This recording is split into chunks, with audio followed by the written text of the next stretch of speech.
Committee on Financial Services will come to order. Without objection, the Chair is authorized to declare a recess at any time. This hearing is entitled the Federal Reserve Semi-Annual Monetary Policy Report. Without objection, all members will have 5 legislative days within which to submit extraneous material to the Chair for inclusion in the record. I now recognize myself for 4 minutes for an opening statement. Good morning. I want to thank Chair Powell for joining us today. We appreciate your time and look forward to hearing more about the Federal Reserve's outlook on economic and monetary policy.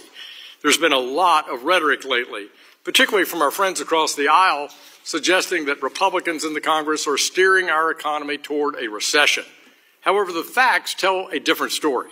4 months into the Trump administration, American workers and taxpayers are already benefiting from a strong, resilient economy. The Fed noted that growth is solid, and even former Fed officials have dismissed the idea of a recession this year or is near. Compare that to the previous administration. Under President Biden, Americans endured the highest inflation rates in decades, driven by reckless spending and misguided policy decisions. Now, under the Trump administration, inflation has declined to levels lower than those seen before President Biden's flawed so-called American Rescue Plan, and real wages are finally meaningfully growing again. There's always some economic uncertainty when the United States engages in difficult negotiations necessary to secure more open markets for American goods and services. But that uncertainty is not without a strategy of balanced lower regulatory costs, pro-growth tax policy, and controls on federal spending, all combined with trade successes offer economic opportunity. One Fed official, Governor Waller, has outlined how a balanced approach combining potential tax rates with targeted tariffs could foster strong economic growth. Let me be clear on that point. We can fight to open markets, break down non-tariff barriers while achieving solid economic growth at the same time. That's President Trump's goal, just as it was for President Reagan in the 1980s. I also want to commend you, Mr. Chairman, the Federal Reserve, for taking positive steps to keep politics out of the Fed, including disbanding 4 internal climate-related committees and making the Fed leaner and more efficient by right-sizing your workforce across the system. These moves reflect a commitment to efficiency at the Federal Reserve. I'm also pleased that Governor Mickey Bowman has been confirmed as Vice Chair for Supervision at the board. Governor Bowman has been a tireless advocate for community banks, and this committee is eager to work with her on policies that enhance our banks' ability to provide greater access to capital and services for our families and businesses across our nation. I look forward to today's hearing, and I yield back the balance of my time. I'll now recognize Mr. Foster on behalf of the ranking member for 4 minutes for an opening statement. Thank you, and I will save everyone a little bit of time. Ranking Member Waters was unavoidably detained. I'll just say a little bit that the markets have kind of spoken on their confidence in the Trump economy. Probably the single simplest metric of that is that the U.S. dollar is down roughly 10%. Okay, this is not a small thing, and it has caused countries around the world to question the primacy of the U.S. dollar going forward. This is one of the worst market responses, I think, to the chaos that we're seeing, the tariffs that are very destructive to international trade, and just everything that the markets are seeing and trying to suffer through. I know I'm contacted all the time by businesses in my district, manufacturing businesses that can't even start thinking about investing with the level of chaos just from the tariff policy alone. Anyway, there's a long set of things we should be talking about, and I'm happy to save some people some time, and let's get to it. Yield back. Gentleman yields back. I recognize the Chairman of the Task Force on Monetary Policy, Treasury Market Resilience, and Economic Prosperity, Mr. Lucas, for 1 minute for an opening statement. Thank you, Mr. Chairman. Today's hearing will allow us to evaluate the state of the economy and review the FOMC's policy decisions. It's appropriate to regularly take a step back and assess the central bank's performance and its responsiveness to the economic conditions our constituents face back home. This hearing is particularly timely conversation as the Fed wraps up its 5-year framework review, including a thorough look at the consensus statement, communication strategy, and other guiding policies that will have a profound effect on the lives of every American. Many of these topics we'll discuss today we've taken a closer look at in the Monetary Policy, Treasury Market Resilience, and Economic Prosperity Task Force. I look forward to building on these conversations here.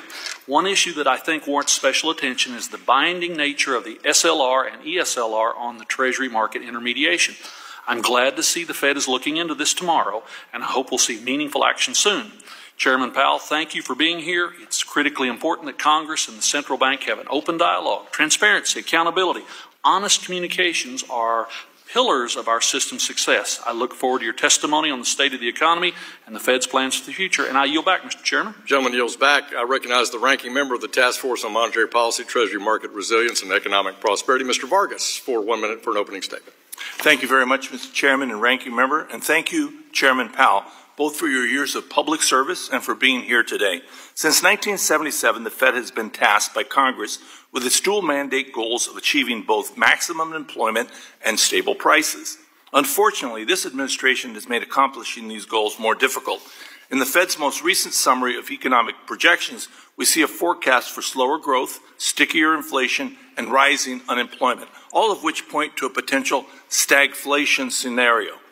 Whether it's the President's indecision on trade policy, his hiring freezes impacting the collection of economic data, his ballooning of the deficit to cut taxes for the wealthy, or his name-calling, all of these actions make it tougher for the Fed to do its job. I look forward to your testimony today, Mr. Powell, Chairman Powell, and I yield back with that. Gentleman yields back. Today we do welcome the testimony of the Honorable Jerome Powell, Chair of the Board of Governors of the Federal Reserve System. Chairman Powell, we thank you for taking time to be with us. You'll be recognized for 5 minutes to give an oral presentation of your written testimony, and without objection, your written testimony will be made part of the record. You're now recognized for 5 minutes. Mike. Thank you, Chairman Hill, Ranking Member, and other members of the committee. It's great to be back here today. I appreciate the opportunity to present the Federal Reserve's semi-annual monetary policy report. The Federal Reserve remains squarely focused on achieving our dual mandate goals of maximum employment and stable prices for the benefit of the American people. Despite elevated uncertainty, the economy is in a solid position. The unemployment rate remains low, and the labor market is at or near maximum employment. Inflation has come down a great deal, but has been running somewhat above our 2% longer-run objective.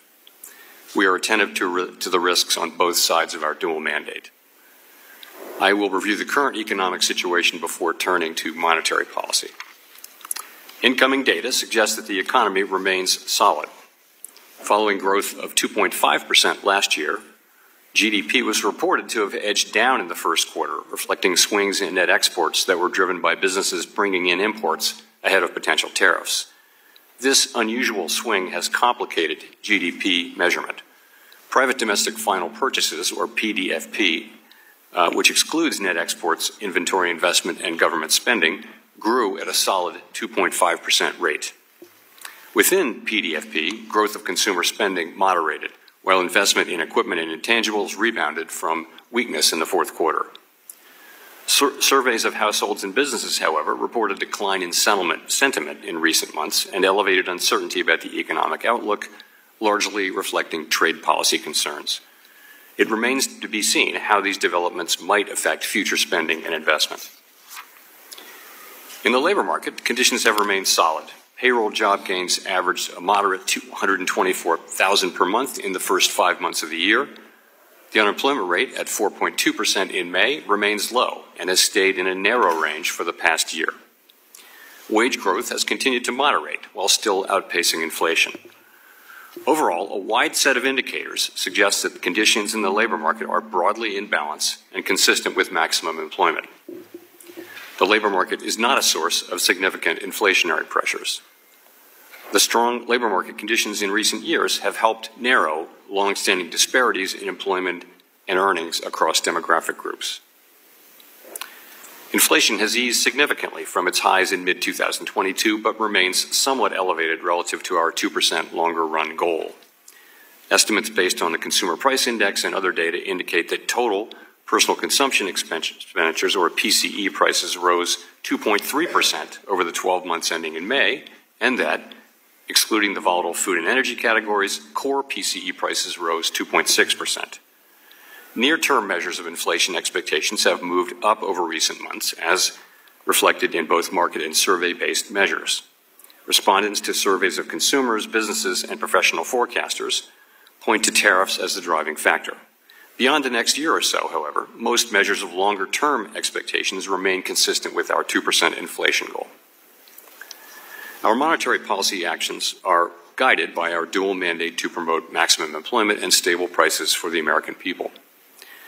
With the labor market at or near maximum employment and inflation remaining somewhat elevated, the Federal Open Market Committee has maintained the target range for the federal funds rate at 4.25% to 4.5% since the beginning of the year.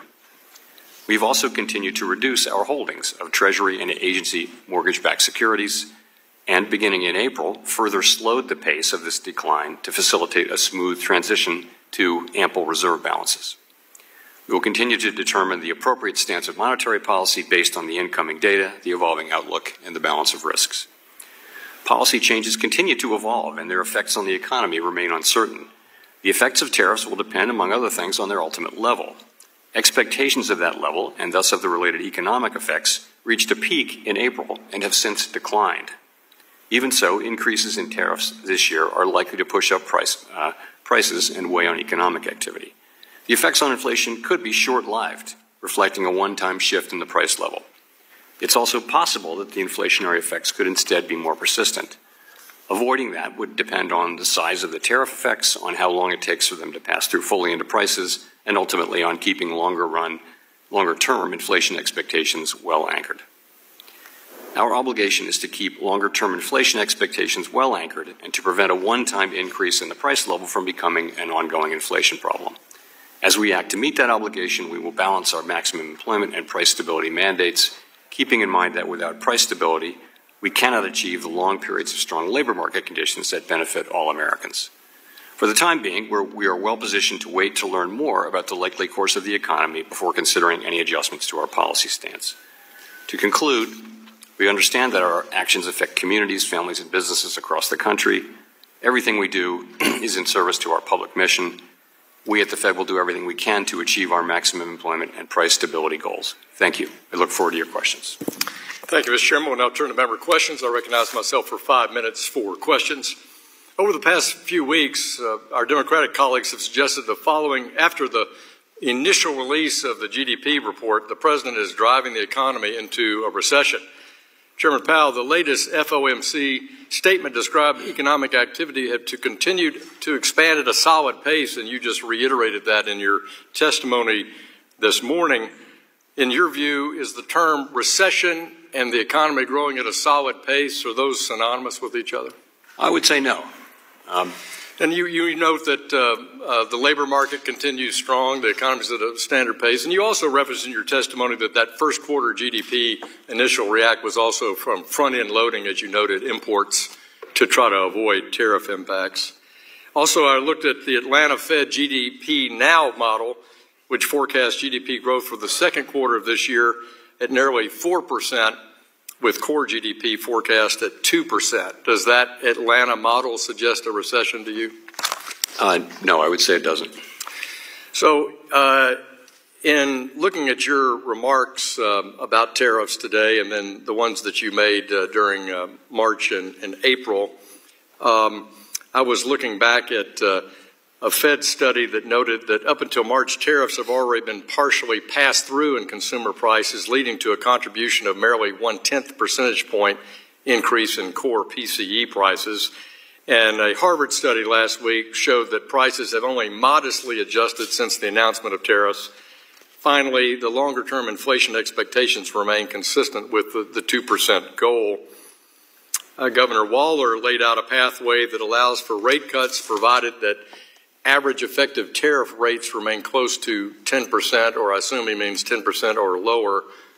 The labor market remains solid. Prices continue to disinflate. So given that data I've outlined, I'm sure data that you're very familiar with, for the economy to avoid persistent inflation, do you concur with Governor Waller that there is a pathway for good news as it relates to the regulatory policies, the tax policies that I've discussed, in a world with lower tariff rates?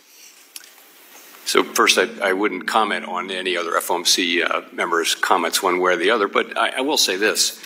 I think many paths are possible here, and certainly the one you mentioned is a possible one. We could see inflation come in not as strong as we expect, and if that were the case, that would tend to suggest cutting sooner. We could see the labor market weakening, and that would also suggest cutting sooner. On the other hand, if we see inflation coming in higher, or if the labor market were to remain strong, then we would probably be moving later. So I think a range of possible paths are possible, and certainly the one you mentioned is one of them. In February of 2021, you told us in this committee that you would stay in your lane and not comment on President Biden's proposal for the American Rescue Plan or sharply increasing federal spending.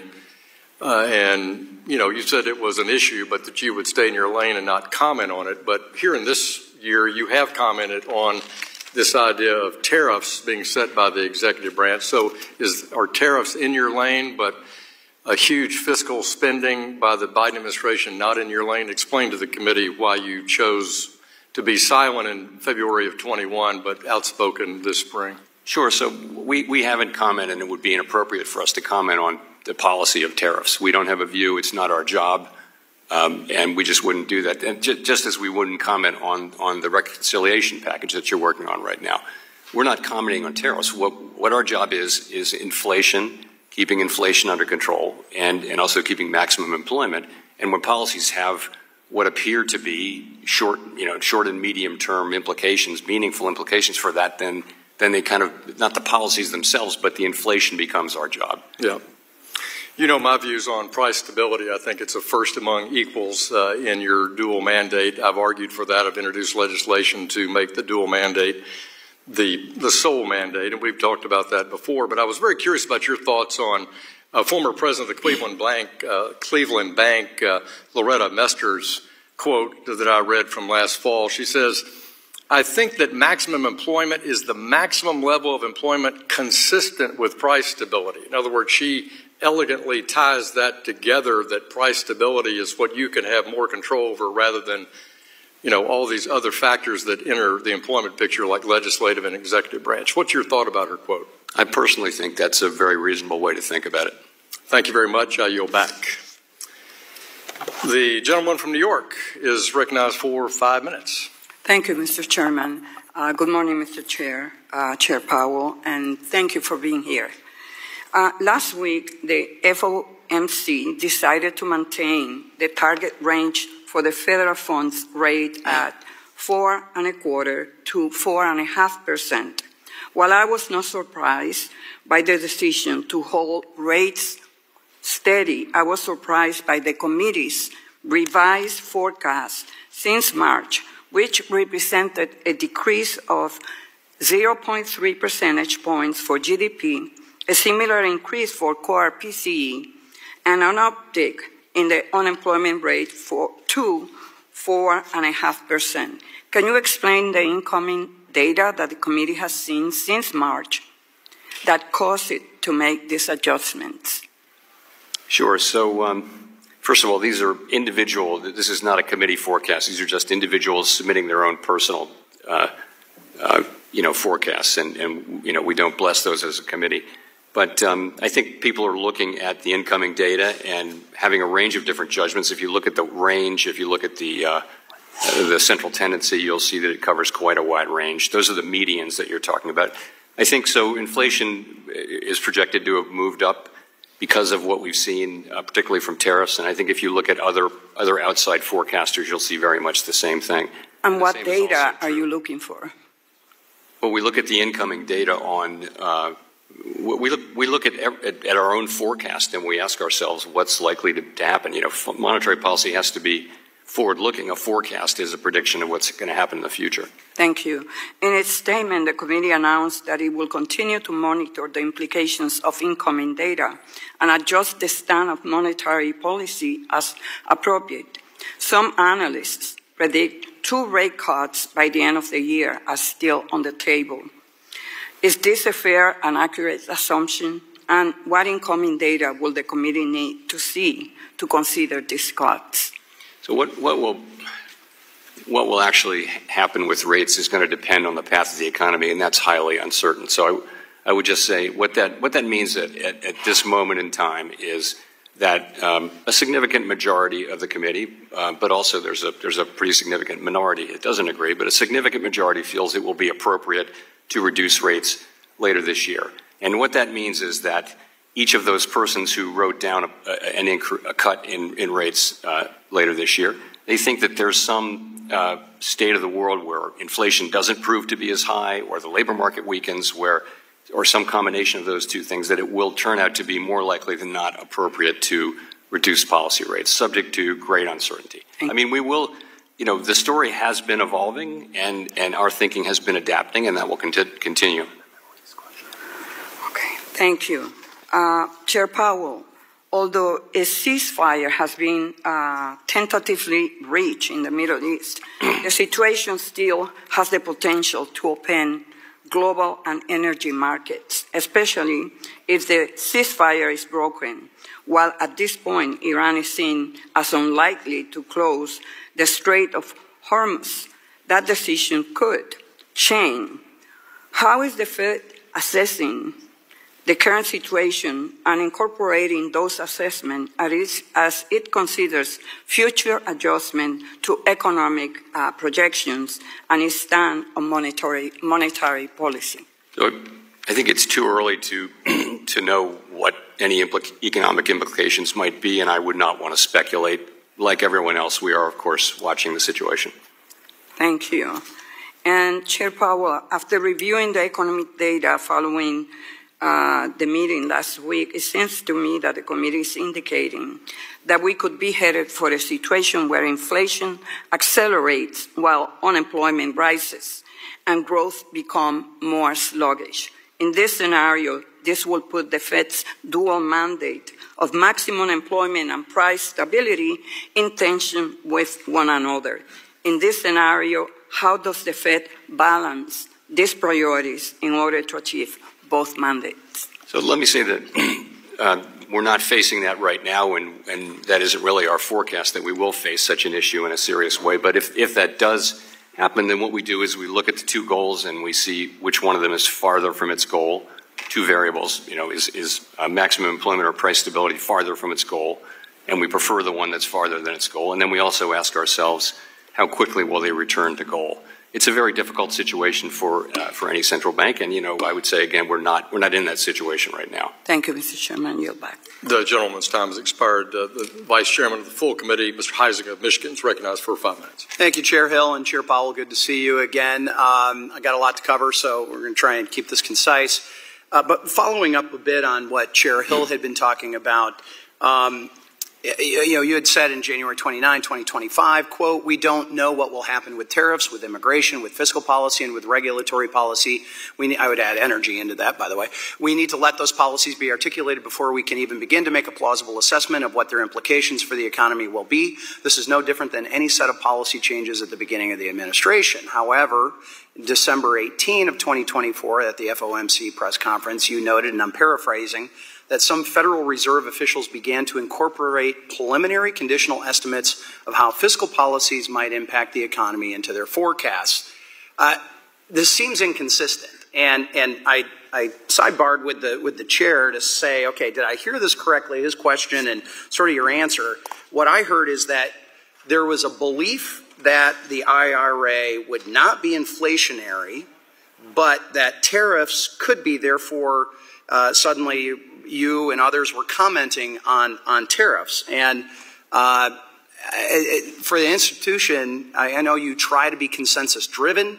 Why are there FOMC participants making fiscal policy assumptions into their forecasting when you yourself said that fiscal policies need to be articulated before the FOMC can make a plausible assessment into their implications, what those will be? And I think if there's different participants having different assumptions, that would render the SEP, Summary of Economic Projections, biased, meaningless, useless, less impactful, and when you're not comparing apples to apples. So wouldn't it make more sense for all the forecasters to make the same fiscal policy assumptions at the same time, Or if not, shouldn't each participant disclose what assumptions that they're using and building into that? So here's a question. So that's a great question. That really, when the Summary of Economic Projections was originally designed and put into effect in this way, the way it works is that individuals are free to make whatever assumptions they want, and they do disclose them. They disclose them in their speeches and things like that.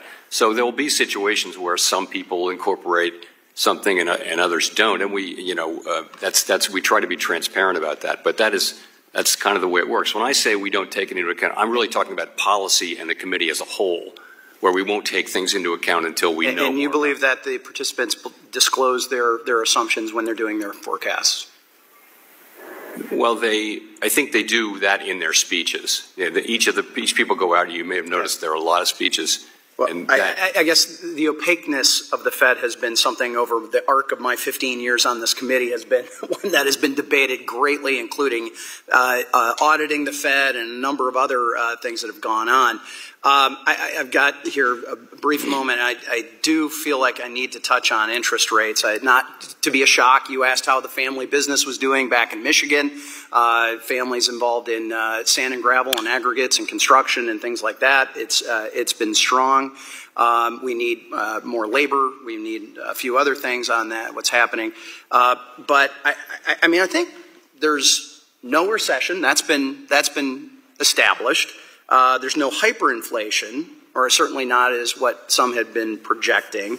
Yet there seems to be higher than expected, or certainly desired interest rates for many of us. And I'm curious how high interest rates, they hurt Americans who are paying car loans, credit cards, mortgages.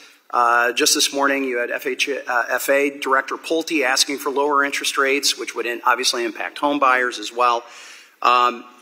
So what is it that's keeping, in your mind, the Fed from what many of us believe is the right thing to do, which is to lower some interest rates and, by the way, match what the Bank of Canada, Bank of England, the European Central Bank, the Swiss Central Bank, a number of emerging central banks. By the way, that's your own assessment on page 33 as where you're laying that out. Why aren't we doing what the rest of the world is doing? Is it because we're at full employment?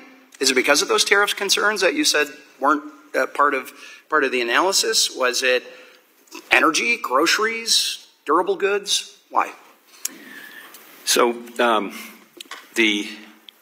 you're right that if you just look in the rearview mirror and look at the existing data that we've seen, you can make a good argument that would call for us to be at a neutral level, which would be, a couple of cuts or maybe more kind of thing. The reason we're not is the forecast by all professional forecasters that I know of on the outside and the Fed do expect a meaningful increase in inflation over the course of this year. When I said we weren't going to talk about tariffs and inflation, that was to say until we see what the policies are. And so now we know a lot more. It's 6 months since I said that. So anyway, I'd be happy to continue this with you. Thank you. Gentleman's time has expired. Gentleman from Michigan, Ms. Tlaib, is recognized for 5 minutes. Thank you so much, Mr. Chairman. Chair Powell, last month there was research published in the Journal of Urban Health that found that more than half of black women of reproductive age, that's the term they use, in the counties that I represent, that had experienced some sort of eviction during their lifetime. So that's like 50% of black women in the two largest counties, Wayne County and Oakland County in Michigan. And these numbers are horrific. As you know, were you aware of that? No, I was not. And evictions are often very traumatic experience, but also it creates a cycle of poverty, but also this instability for many families. But especially when it comes to a lot of our black neighbors, the access to equity, the access to housing is diminished even more. In Michigan, we lost more black home ownership than any other state in the country during the last recession. So we know the housing crisis, I believe, is structural, and some may say it's a policy choice. While there are many factors at play, and you know this, Chairman, high mortgage rates, the finance rates and so forth, that drag the supply of new housing. But last month, new housing hit a 5-year low. Are you familiar with that? I'm not sure exactly what statistic you are referring to. Okay, I don't know. There was there was all this articles about the housing market and the impact of tariffs and so forth, and they said, again, it hit a 5-year low. And again, I'm getting this from a source. But this sets the market up for higher inflation and more burdensome housing costs to years to come. So, Chairman Powell, you know, I'm looking at this monetary whatever policy framework that you guys have put together. Do you think that the way it's structured, and again, I'm trying to understand how you're looking at this in the housing crisis, do you believe it's eroding new rental supply under construction right now, leading to high inflation in future years? So I think there are two things going on quickly. One is just there's a longer run shortage of housing in the United States, which there's nothing that the Fed can do about. That's not something we can affect. Well, there's also, if I may say, in the short run, rates are high, and that's going to weigh on housing activity. But the best thing we can do for the housing market, the absolute best thing, is to restore price stability so that rates come down and so that rates can be at a level that people can afford. But don't you think that the restrictive monetary policy the framework you all put together undermines long-term price stability right now by reducing the supply? No, I mean, I think it restores price stability. The point of higher rates is to... So you don't think the higher rates is impacting future supply of housing?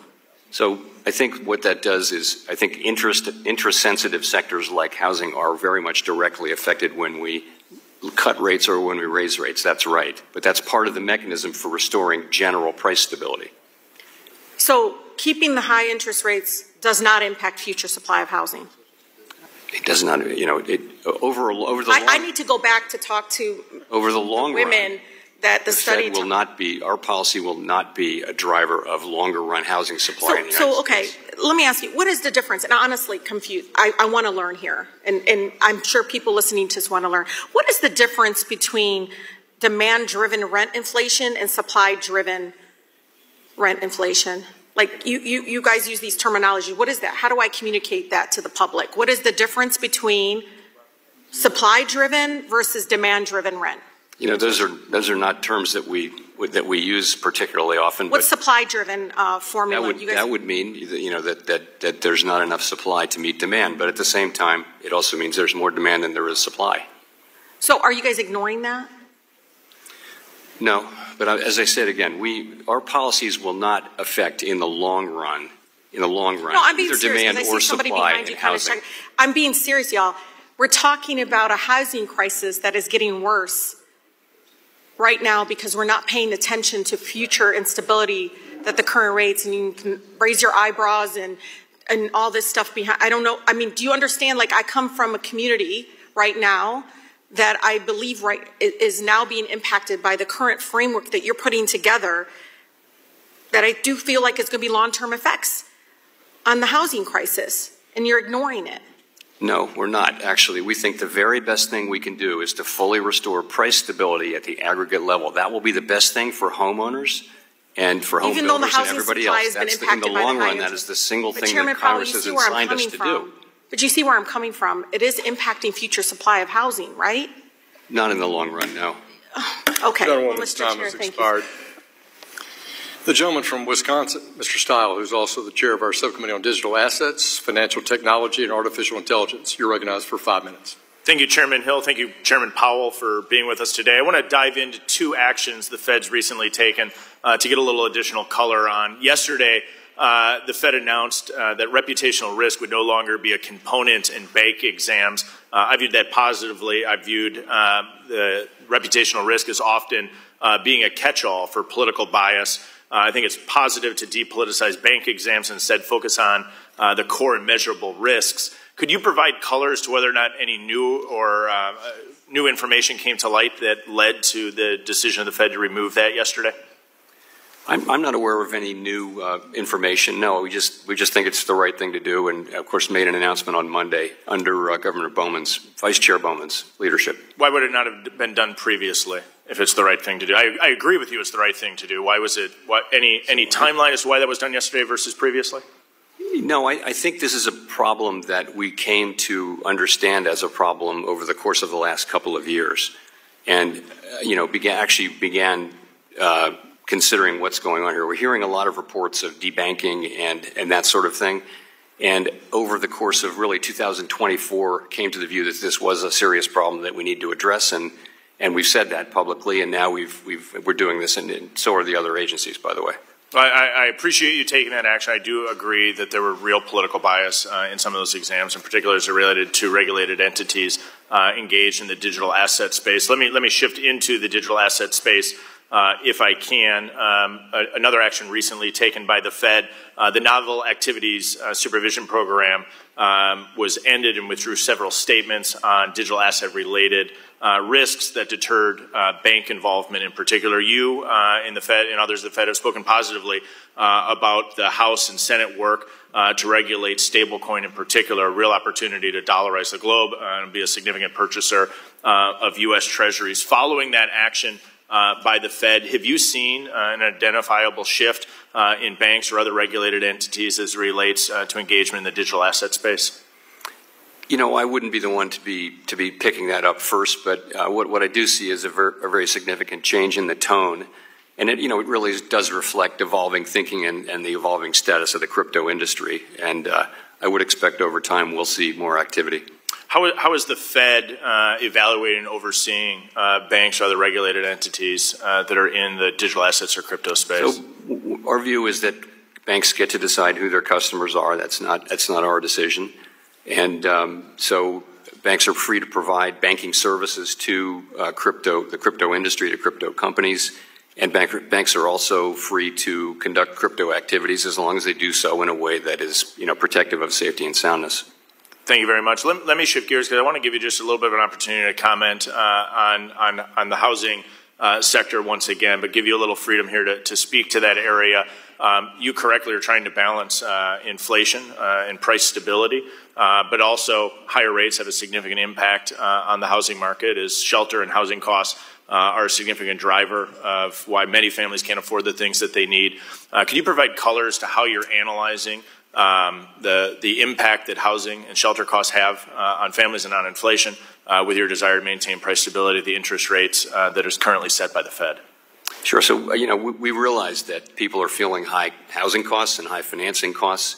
In terms of inflation, we look at something called owner's equivalent rent and rentals, and that's meant to capture both rented housing and owned housing. And it's been very sticky. It's been one of the stickiest parts of inflation. I'm happy to say now it actually is coming down quite regularly. That's very good news. That's been the part, really it's been the service inflation that's been stickier than other parts of inflation. So that's good news for people, I think, and it is showing through into measured inflation now. Again, in the long run, the best thing we can do is restore price stability and let the market work. Even then, though, we're still going to have a housing shortage. What data do you think is leading to the reduction in the rent equivalent? I just think it took time. So the thought is when you would think that if rents come up every year, you would think it would take 1 year or 2 years for a lack of growth in rents to show up in a lack of growth in housing prices. It turns out it takes 4 years or 3 years. If you're an existing tenant, it's a complicated thought, but if you're an existing tenant, you don't actually catch up the way you would if new tenants came in. And so that's made the measurement of inflation stickier. But I'm happy to say we've been through that period now, and we are really seeing now housing services inflation pretty close to where it was when inflation was solidly at 2%. Thank you. I yield back. Gentleman yields back. Gentleman from California, Mr. Liccardo, is recognized for 5 minutes. Thank you, Mr. Chair. Mr. Chairman, thank you for your testimony today. I appreciate that your dual mandate is full employment and price stability, and I appreciate your efforts on behalf of our country to achieve those. My understanding is that critical data is collected by the Bureau of Labor Statistics to help formulate the indicators that you rely on, that we rely on to understand unemployment rates, CPI, and other inflation indicators. We are certainly hearing a lot about the impacts of DOGE on our workforce, and specifically about the elimination of many of those positions in BLS. And now we have a proposal in front of Congress to cut $56 million from that agency. Are you concerned about the ability of your team to get accurate data and about the ability to have reliable indicators to make good decisions upon? I wouldn't say that I'm concerned about the data today, although clearly there has been a very mild degradation of the scope of the surveys and things like that. But I would say the direction of travel is something I'm concerned about, and that is measuring the U.S. economy carefully and well is a project that's been going on, and we're getting better at it for 100 years and more. And it's really important, not just for the Fed, but for Congress and for businesses, frankly, to know what really is going on in the economy. What's happening? Is growth high? Is it low? And all those sorts of things. So I think it's a smart investment to just continually try to get better at measurement of what's happening in the economy. And I don't like to see that, the kind of stories I'm reading and the idea being that the data is going to become more volatile and less reliable. That'll make it more difficult for the private sector and for you and for us, and I don't like to see that direction. I agree. Thank you. I appreciate that it's not your role to comment on the advisability of specific policies, but given your critical role in ensuring price stability and reducing inflation, I have had conversations with, quite recently, just a week ago, with a C-suite executive of a major global retailer who informed me, because I asked, why aren't we seeing the impact of these tariffs and price data yet? And he said, it's coming in the third quarter, because it takes time for tariffs to work their way through a distribution chain. Often what you have on the shelf today may have been imported 2 or 3 months ago. Is that your understanding? Do you anticipate there may be impacts down the road? Yeah, that's very much what I hear. I happened to meet with an unusually large number of business people in this last FOMC cycle, and that's a typical thing that they'll say, especially the retailers, that what's being sold now was in inventory in February, let's say, and it just isn't showing up yet. So we do expect to show up, tariff inflation to show up more, but I want to be honest, we really don't know how much of that's going to be passed through to the consumers. We just don't know, and we won't know until we see it. It could be lower than we expect. It could be higher.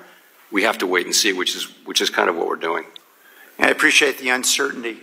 Another thing he told me that had me very concerned was that often they will increase prices on goods not subjected to tariffs to compensate for the very substantial losses they have to suffer with the increase of tariffs on relatively price elastic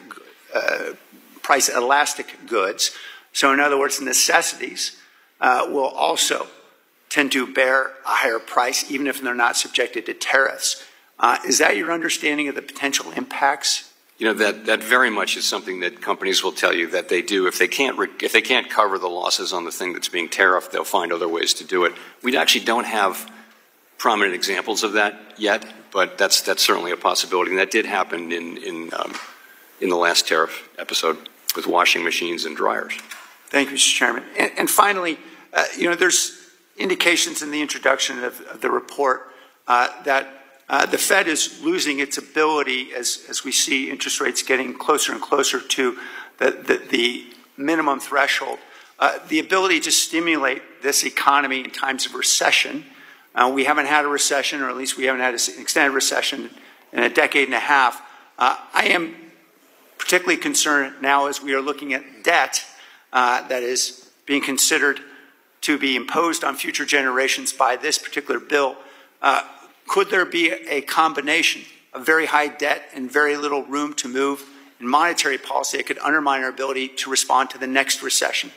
So we faced that issue quite a bit in the era of very low interest rates. But, we're at higher levels of interest rates now, so there's significantly more room to cut than there was then. Thank you. Gentleman yields back. Gentleman from Wisconsin, Mr. Fitzgerald, you're recognized for 5 minutes. Thank you, Chairman. Chairman Powell, thanks for being here today. Appreciate it. I want to go back to something we had some brief discussions about this in the past, but in September of 2024, with core inflation still being above target and the labor market was holding steady at the time, the Fed made a decision to cut rates by a full 0.5 percentage point. It kind of raised some serious questions as to whether or not the data truly supported such a move at that time, and I think some of us were surprised that it was a full 0.5%. So Can you revisit that again, what the Fed was thinking at that time? Because it seems to be somewhat of an enigma now. It stands out as, why was this done? Why was the 0.5% done at that point? I'd be glad to. So, first of all, actually the inflation and employment readings were very similar then to what they are now. They weren't terribly a tenth or two. Right. But the difference then was, you mentioned that the labor market was stable. It wasn't. The unemployment rate had actually gone up almost a full percentage point. I was very clear about this. We were very clear about it in real time too. The concern at that time was that there really hasn't been an experience, or hadn't been an experience in the modern era, in which the unemployment rate has gone up close to 1%. That hasn't been followed by much higher levels of unemployment and a recession. So we were looking at that and saying, and remember, at that point, at the point we're talking about, the federal funds rate was 5.3%, so definitely very restrictive level. We were the last of the big central banks to cut. So we wanted to make a statement that we were supportive of the labor market and not just inflation. We've been focusing on inflation. I was quite clear about this. So that it was all about the labor market. Inflation was the same, and unemployment was roughly the same, but it was the rate of change with the unemployment rate that raised a lot of concerns. And remember, we were being criticized for being late to cut.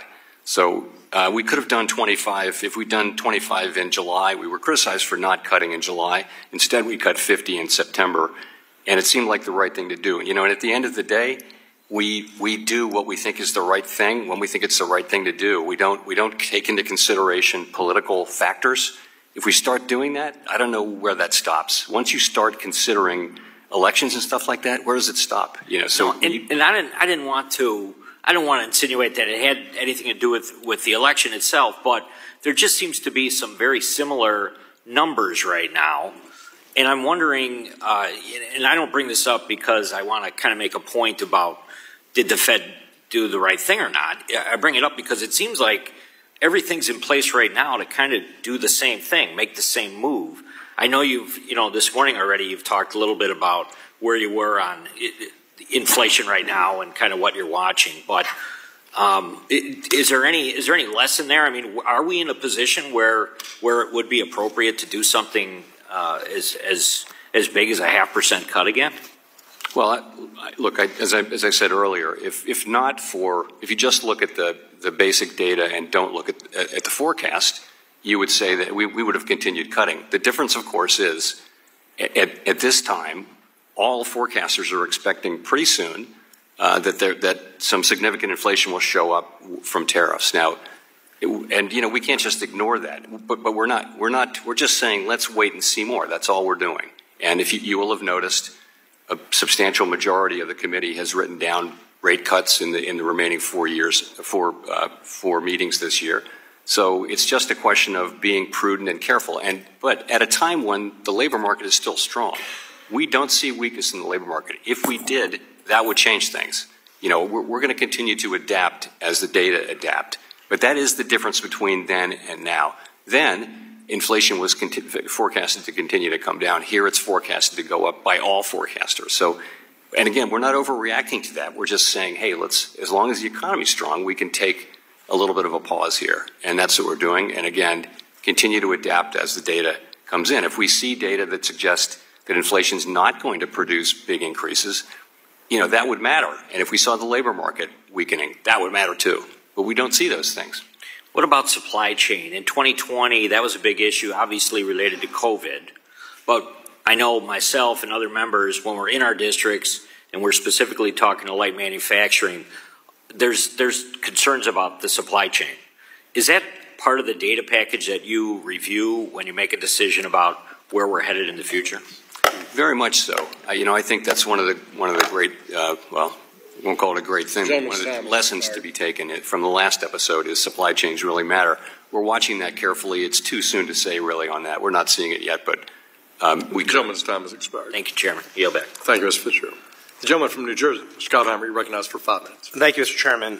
Chairman Powell, as a member of the Intelligence Committee, I'm deeply concerned about the threat of Iranian cyber attacks on our financial system as retaliation for our strikes on their nuclear facilities. In its cybersecurity report last year, the Fed acknowledged that critical infrastructure, including financial services, is at risk with rising geopolitical tensions. Iran has a history of targeting American infrastructure companies and financial institutions and banks, which could obviously threaten and cause economic damage. What actions is the Fed taking now to monitor and defend against Iranian or proxy cyber threats targeting our country's financial institutions? So we're in touch with the other regulators and the parts of the government that work on cyber, as you know, and we're in touch with the banks to say, for people to be on the alert for things like that to happen, and also we're on the alert because we're a target as well. So you're right to raise it. It's a big issue, and do you feel like you have the resources right now to be prepared for that? Yes, I mean I think we do. We spend a lot, and the government generally spends a lot on these things, and but you can never ever be comfortable in this area because the bad guys are always getting better. So we need to keep to get better. Thank you, Chairman.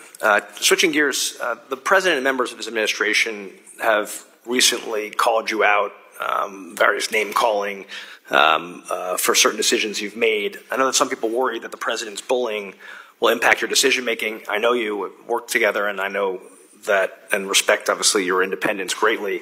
Anything you want to add and give you a chance to reiterate your independence to the American people? Yeah, I would just say we're focused on one thing, and that is we want to deliver a good economy for the benefit of the American people. That's it. And anything else is kind of a distraction. I don't mean to refer to any particular thing, but we stay focused on that task all the time. We always do what we think is the right thing to do. And, we live with the consequences. And I don't know how else to do the job. Right, so the name calling and the Mr. Too Late and all that stuff, the American people shouldn't worry about that. You're focused on being independent. That's what I care about. I care about doing the job for the American people. The things we do matter a lot for people's lives, and that really concentrates the mind. You want to just stay focused on that task. As long as you're sitting in these chairs that we occupy, focus on that task, do what you think is the right thing, and take the consequences. Thank you, Mr. Chairman. You've previously stated that you view stablecoins as a form of money. Payment stablecoins are already being used for both retail and wholesale payments, as well as for settlement. Recently, this committee passed the Stablecoin Act and the Senate passed the Genius Act, both aiming to establish clear regulatory frameworks for fully reserved dollar-backed payment stablecoins. Given their design to maintain a stable value and be redeemable for U.S. dollars, should the SEC or other regulators explore treating these stablecoins as cash equivalents for accounting or financial reporting purposes? So let me say, I think it's a great thing that bills are moving. We need a stablecoin framework on that particular issue. I don't have a view for you. I can come back to you on that. I'd be grateful. Thank you. High rates have also caused, as we've discussed, the cost of paying off our nation's debt to skyrocket. The CBO estimates that interest payments will cost the U.S. $1 trillion in fiscal year 2026 and continue to rise to almost $1.8 trillion by FY 2035. How do you see us continuing to be able to afford to pay off our debt at this rate? And as the U.S. continues to borrow, how does that impact your decision to keep or cut rates? Obviously, foreign countries like Japan, who are significant buyers of our bonds, have started decreasing their purchases significantly. Other internal pressures worldwide are having that impact. Are you worried about this global issue? Fiscal policy and it really is not our job, and it's not something we take into consideration in making monetary policy. That's really elected people's jobs, and I would add that for some time now the U.S. federal fiscal policy has been on an unsustainable path, and I'll limit myself to that. Last question. Last week you chose to keep rates steady, and families in our state, as you'll hear from a lot of people today, are really struggling with the higher cost of borrowing and putting off bigger purchases on things like cars and homes. As a result, their wallets being crushed by these price hikes and obviously the president's tariffs. What do you have to say to Jersey families who are struggling with higher costs, and how you look at how they should forecast themselves for their own families? We're committed to returning inflation sustainably to 2% and keeping it there in the long run. And what we're doing now is we had cut rates by 100 basis points, so they've come down quite a bit. And when the time is right, I expect that will continue, and that will depend on economic factors, in the coming months for starters. Thank you. I yield back. Thank you, sir. Gentleman yields back. Gentleman from Nebraska, the chair of our Housing and Insurance Subcommittee, Mr. Flood, you're recognized 4 or 5 minutes. Thank you, Mr. Chairman. Chairman Powell, later this week, the banking agencies will be proposing changes to the supplementary leverage ratio, which we think are long overdue, considering the Fed in 2021 indicated that they would soon put out proposals for reform to the SLR and never actually did. However, our understanding is that the proposal being considered this week will not allow for Treasuries to be excluded from the SLR calculation. Secretary Bessent earlier this year had argued that such a change could serve as a boost for banks and their ability to intermediate in the Treasury market and could potentially pull Treasury yields down 30 to 70 basis points. Chairman Powell, do you agree with the Treasury Secretary's comments on the potential positive impact of SLR reform on the Treasury market, and what is the rationale for not excluding Treasuries from the SLR calculation in the proposed rule? So I agree that when the leverage ratio is binding, it discourages banks from undertaking low-margin, fairly safe activities such as mediation in the Treasury markets. So this should encourage more mediation. I don't have a numerical estimate of how much that would matter, but I do think it would matter. I think it was important. I've supported leverage ratio reform for a very long time, since before 2021. Chairman, in terms of the structure of the thing, I think we're seeking comment on a particular proposal that doesn't involve exclusion, but we're also asking a question about exclusion.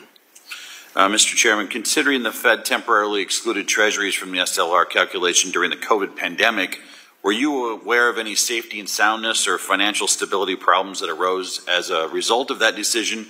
And if not, why was that relief terminated in 2021? So that was an emergency measure. From the beginning and end, it was an emergency measure. I think, my long-held view is that we should have a permanent measure, and now we're going to. And we have an open board meeting on Wednesday afternoon, and after I finish my hearing on the Senate side, and I'm very much looking forward to putting this proposal out for comment. Thank you. In March, the Federal Reserve, together with the FDIC and the OCC, announced that they intend to issue a notice of proposed rulemaking to repeal the 2023 Community Reinvestment Act and replace it with the legacy CRA framework. Nearly 3 months have passed since this announcement. What is the status of this project? Well, we're going to do what we said we were going to do. It's just a question of execution, and I think you'll see that coming. This would be so Vice Chair Bowman has the job of sequencing these things, and that one's certainly coming. Do you intend to issue a proposal that will be a clean rescission and replacement of that rulemaking, or are you considering amendments to the legacy rule? I honestly don't know. We'll come back to you on that. Okay, so we should know more later this week? We might, yeah. Okay. Finally, I'd like to build off of what Congressman Stile asked previously on the Supervision of Novel Activities program. Do you feel any changes could be made to it to encourage innovation, and do you anticipate any such changes to the program? I do, and I also think Governor Bowman, now Vice Chair Bowman, is someone who is actually deeply knowledgeable and experienced in supervision, and that hasn't really been the model. We've more had people who are experts on regulation. I think she brings a particular ability to move supervision in a healthy direction while also preserving safety and soundness. And that's what you mentioned is one of the dimensions in which I think that will be true. Thank you for your testimony today. I appreciate your service to the country. And with that, I yield back, Mr. Chairman. Thank you. The gentleman yields back. The chair recognizes the ranking member of our full committee, Mrs. Waters, for 5 minutes. Thank you very much, Mr. Chairman. Chair Powell, I appreciate that despite the repeated attacks by the President and his cabinet on you personally, that you stood your ground and you did not bow to pressure from Trump, especially given the current state of economic uncertainty due to his policies. Last week, the Fed held interest rates steady.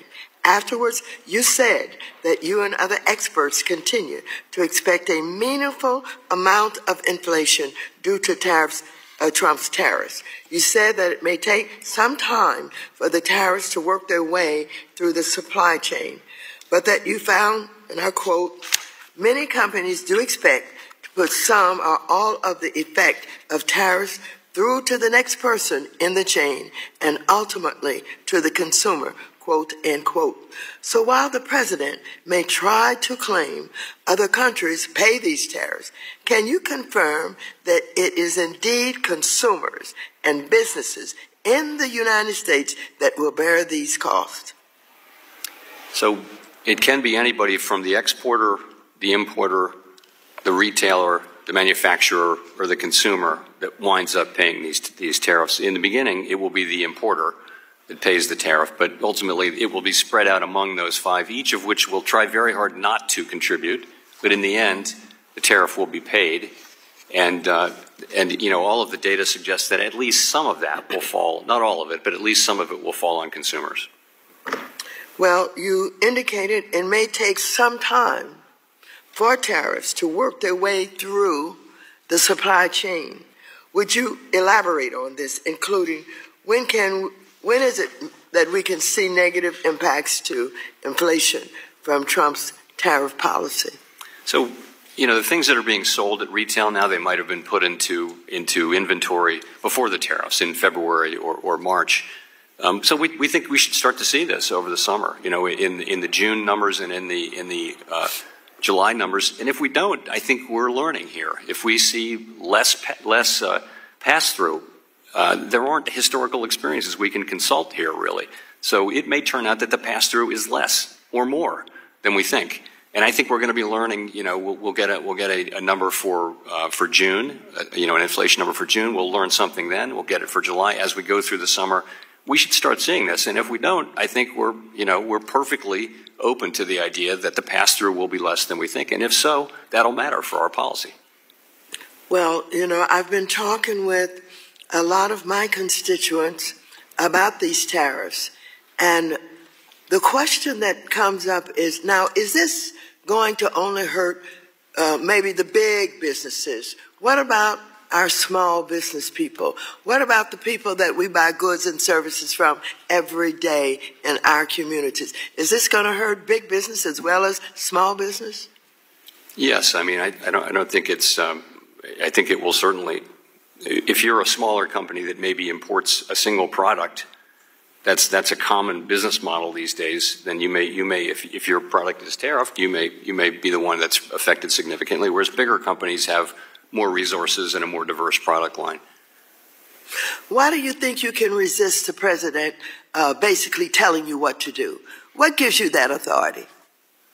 I don't think about it that way at all. I think I have a job that I'm sworn to do, and all I think of is how much people rely on us to get it right.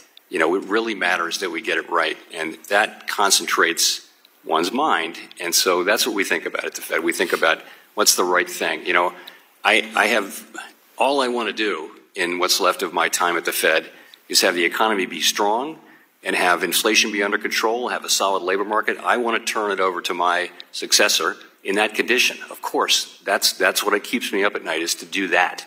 And that's what I think about. That's the only thing I think about. So how are you protected? By law, by Constitution? Where does your authority come from? I think, I've covered all that. I do think we're fully protected, and again, I don't think about that anymore. What I think about is let's just do our jobs, and that's what we do. You know, we don't talk about those issues at all, and all we do is do our jobs as best we can. And you know, it's not an easy job, but it's one we've willingly taken on, and very important that we remain focused just on the job and not on other things. Thank you very much. I yield back. The gentlewoman yields back. The chair recognizes the gentleman from New York, our vice chair for communications, Mr. Lawler. You're recognized for 5 minutes. Thank you, Mr. Chairman. Chairman Powell, as recently as yesterday, Fed Governor Bowman indicated that if inflation pressures remain contained, the Fed should consider lowering rates, and said she is open to a rate cut in July. Governor Waller said very much the same. Do you believe that we are in a position where we may be able to cut rates in July? So I would say this. I think if it turns out that inflation pressures do remain contained, then we will get to a place where we cut rates sooner rather than later. But I wouldn't want to point to a particular meeting. I don't think we need to be in any rush because the economy is still strong. The labor market is strong. If we were to see the labor market, meaningfully weaken in a way that was concerning, that would matter for that decision. But if we see inflation, continuing not to move up, we hadn't expected inflation to move up much. We do expect it to move in the summer, and if we see it not happening, we'll learn from that. The September 2018 Teal book suggested that the Fed, seeing through tariffs' inflationary effects, is an appropriate response so long as inflation expectations are firmly anchored and that the pass-through costs are relatively short-lived. Would you agree that this assessment from the Teal book still applies to today? I would. Those are the exact factors that we cite when we talk about this situation, plus the size of the tariffs. Right. So let's assess the current economic situation. The Monetary Policy Report states that longer-run inflation expectations, quote, continue to be broadly consistent with 2% inflation, unquote. And a Harvard study argued that despite the relatively quick price responses to tariff announcements, the overall magnitude of these changes remains modest. So if these conditions hold, is it not unreasonable to think that underlying inflation trends should continue its path towards 2%? That's certainly a very defensible position. I think what others on the committee think, and what I think, is that this is a question we need to be careful with because it's different than it was in 2018. The difference is that we haven't had 2% inflation. In 2018, we hadn't had an inflation as high as 2% for a decade anymore. Right. This is a different situation. We haven't fully restored price stability, and another shock. We have to be careful. If there's a meaningfully large and sustained inflation shock, we have to be careful about that. And so, I think we're just trying to be careful and cautious, and we really think that's the best thing we can do for the people that we serve. If that happens, we need to be there for it.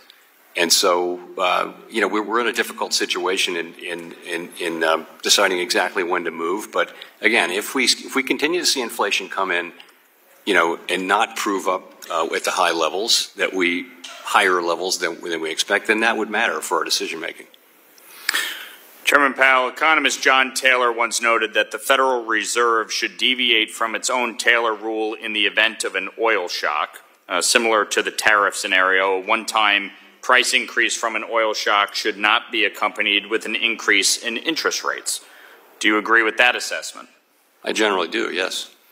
Previously, you said that if you wait for inflation to get back down to 2% to cut rates, you are already too late. You also said in November 2024 that inflation was on a sustainable path to 2%. Given that the FOMC believes that interest rates now are moderately restrictive and that an oil or tariff shock may not impact underlying inflation in a significant or meaningful way, because as the Monetary Policy Report established, inflation expectations are firmly anchored, what is the reason not to cut rates?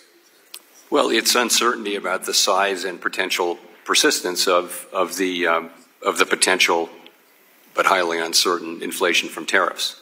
By the way, we have 5 Taylor rules in the Monetary Policy Report. 4 of them say that the policy rate is in the right range, and the other one calls for a hike. Right. Just for the record. Well, back in the beginning of the Biden administration, when we talk about inflation, they increased federal spending by $2.5 trillion each year. $5 trillion in new spending. That's what gave us inflation, by printing all of this new money and borrowing, and yet you did not respond to that by raising rates. In fact, you were late to raise rates. And now, again, we see a situation where you are late to cut rates. That is the challenge here. Gentleman yields back. Chair recognizes the gentleman from Georgia, Mr. Scott, for 5 minutes. Thank you, Chairman. Chairman Powell, to the best of your knowledge, has President Trump put forward a coherent tariff policy? Is that your opinion? That is not a judgment for me to make or to discuss. Well, what do you think? Sir, it would be inappropriate for me. you're I running don't comment our on the president's economy. words or the president's Does policies. the president, in your opinion, does he have a coherent tariff policy? You ought to have an opinion on that. You run our economy. This is your bailiwick. Do you think he's got a good policy? Answer me. I would never comment on the president of the United States in that way. All right. What do you think our policy should be? We play no role in either establishing or commenting on tariff policy or fiscal policy, for that matter. It's not our business. We have a specific mandate. We try to stick to it. Let me tell you something, Chairman. In my state of Georgia, I got the fastest growing trade group down there. The Port of Savannah is indeed our nation's fastest growing party, and it's rising even more. The cost, the expenses, our business community is suffering. And I want to know what you think of our tariff policy. What do I tell my people? What do we tell the American people? And you're a good man. I want to know the answer to this question. I want to know how you feel. This whole tariff question, it's a tax increase. It's running people out of business. What do you think about that? Give me some sort of answer. Do you think anything about our tariff policy? Don't you feel you have a responsibility here? Are you afraid of President Donald Trump? Why don't you deal with this? Because our economy are suffering in a mighty bad way. And I've got to represent my constituency. And they are, let's take Georgia's agricultural sector, mostly pecans and poultry and cotton exports. They've been hit hard by retaliatory tariffs from key trading partners like China. Why are you running away from the tariff fight? Give us some understanding of that. Honestly, this is just not our role. We are not an institution that comments on or analyzes the decisions that the president makes, or the things that he runs for office on and is elected on and then does. That's just completely out of our lane. It's really inappropriate for me to have any comment on that. I'm sorry to say, Mr. Scott. We're having these regional disruptions. Our economy is in a bad way. And I want to see you and the president, you got to get together on this. We got pecans in Georgia. We got peanuts. We run the biggest group. We got the fastest growing trade mechanism in the Savannah Port Authority. We're crushed in Georgia. My business folks are coming to me on it. I got to get some answers from you. What do I tell them that the Fed chairman feels about their experience in this tariff? I think we need to get you and the president together. Gentleman's time has expired. Appreciate the gentleman from Georgia. Gentlewoman from Florida, Ms. Salazar, is recognized for 5 minutes. Hi, thank you very much for being here. Appreciate your time. And my name is Maria Salazar. I represent the city of Miami, which is one of the cities most composed of Hispanic Americans and people that adore living the American dream. So putting that into context, I wanted to ask you a few questions about the labor force. We agree with what the President Trump is doing, or what the administration is doing in deporting illegals, criminal illegals. We do not want Nicaragua. We don't really want people who have committed any type of crime, even more if they are illegals. And but we do know that unfortunately what's happening right now after 6 months of being Mr. President being in office, that we're losing thousands and thousands of workers, what the ICE leadership has called collateral damage. And most of those people are working in three main sectors: construction, hospitality, and agricultural. Even the president said the other day in a tweet that he understands that those hands are needed. We're talking about 15% of the economy: construction, hospitality, and agricultural. So my question to you is, what is the growth effect on the economy if this type of removal of people, of hands being removed from those three main top sectors? So immigration is another area where nobody put us in charge. We're not, Congressional Budget Office and other agencies can make assessments like that. We do have a role to maximize employment, but we take immigration policy as we take it as it comes. What it's obviously done is it's really reduced the amount of growth in the labor force. And so, at the same time, demand for workers has been coming down as well, because they've been coming down at about the one same. drop at a time. Reduce the growth. Why don't we talk a little bit more? Because we want to continue growing. We're the #1 economy in the world. We need to continue growing. So you're saying that what's affecting the growth? Well, there are two things that affect growth. One is growth in the labor force, more people working, and the other thing is productivity. How much do they produce per hour worked? And when you significantly slow the growth of the labor force, you will slow the growth of the economy. But I think, again, it's not for us to have a view on immigration policy. I understand. It was just my comment, but you do agree that if we don't have those hands, then we don't grow. I think that growth will slow, and actually is slowing this year, and that's one of the reasons. Well, we don't like that. So now let's talk about of the next 10 years. 2025 to 2035. Americans are not having enough kids. So that means that we need other people, right? So over the next decade, based on the current trends that I just explained to you and that you just reiterated, will there be enough workers to fulfill the labor needs of our economy between 2025 and 2035? So I think labor economists do observe the phenomenon you're talking about, which is demand for labor going to be met by the domestic population, the native-born population? And the answer appears to be probably not over the next 10 years. And then what about if we do not have that labor force over the next 10 years? What happens? So many things will happen.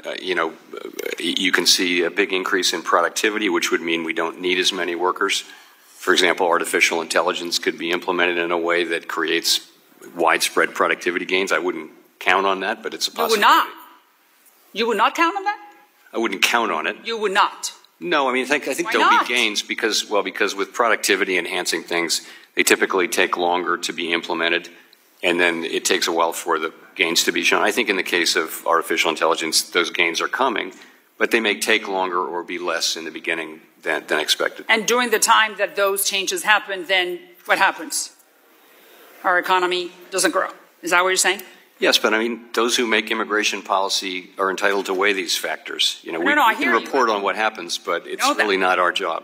I understand it's not. I just want to hear what you're thinking, what's your expertise based on those immigration laws that we're implementing right now. The last thing, because I only have 30 seconds. Do you think that with everything that we have talked about, do you think that we can continue remaining, or the United States economy can continue being the #1 economy in the world, and that we could compete if we were to have the immigration laws that we have right now? I think you could have, the highest per capita earnings, but if you're talking about the aggregate output, then, population growth may be a constraint. Now, which one of the two is more important? Gentleman's time has expired. Good question. Well, you can, I think he... Gentlewoman's time has expired. All right. Let me turn to the ranking member of the House Intelligence Committee, Mr. Himes, for 5 minutes. Thank you, Mr. Chairman, and welcome, Chairman Powell. Let me start by thanking you for your careful keeping in your lane and steering clear of fiscal policy, and in particular for your stalwart defense of independent monetary policy. You're getting pressure from very powerful places and lots of kibitzing from lots of members on the interest rate question, and most know better that our independent monetary policy is the very bedrock of our economy. So thank you for that. Mr. Chairman, I want to talk just a little bit about some of the technical matters associated with energy prices and inflation, because obviously turmoil in the Middle East has sent oil prices swinging wildly, with West Texas Intermediate in the last month or so being anywhere between $61 and $75 a barrel. We recently saw the Iranian parliament vote to close the Strait of Hormuz, which currently handles around 20 million barrels a day, a fifth of global demand and a little bit more in terms of natural gas. Chair Powell, you said last week that conflict in the Middle East in the 1970s resulted in very large inflation shocks. In contrast to the 1970s, today the United States does not import most of its energy. We call ourselves energy self-sufficient on a net basis. But I hear the argument made that I think is wrong, that because we're energy self-sufficient, somehow we are insulated from global energy market prices. Can you comment on that? Is there any validity to the notion that we are not, American consumers of energy are not subject to global swings in energy prices? Yeah, so the price of oil is set globally, right? And I think if you go back a few years, the thought was that when we had a natural shock absorber, which is that we would just drill more. And that we would, if prices went up, we would drill more, and so you wouldn't have these sustained price shocks that we had during the 1970s and the original OPEC era. I think that is actually in question now because, the oil industry in the U.S. is being much more careful and focused on return on investment than they were, having been burned with overcapacity. Right, and I mean, yeah, in the long run, you can invest in additional extraction technologies, but this does not respond to day-to-day spot prices. So not quickly. The point I'm trying to make is that the conflict in the Middle East, if it resulted in $120 barrel oil, which is where oil was in 2022, that would have a fairly substantial inflationary impact on the American household. Is that correct? We would certainly feel that, and as we discussed earlier, there's a lot of lore around looking through oil price shocks, but that depends on the facts and circumstances. What, as a technical matter, we tend to refer to CPI, which is a basket of goods, and we measure the price changes. Roughly speaking, what percentage of that basket is comprised of energy? I don't have that on the top of my head. It's much less than it was, of course. And oil consumption is much less than it was in the 70s as a percent of GDP.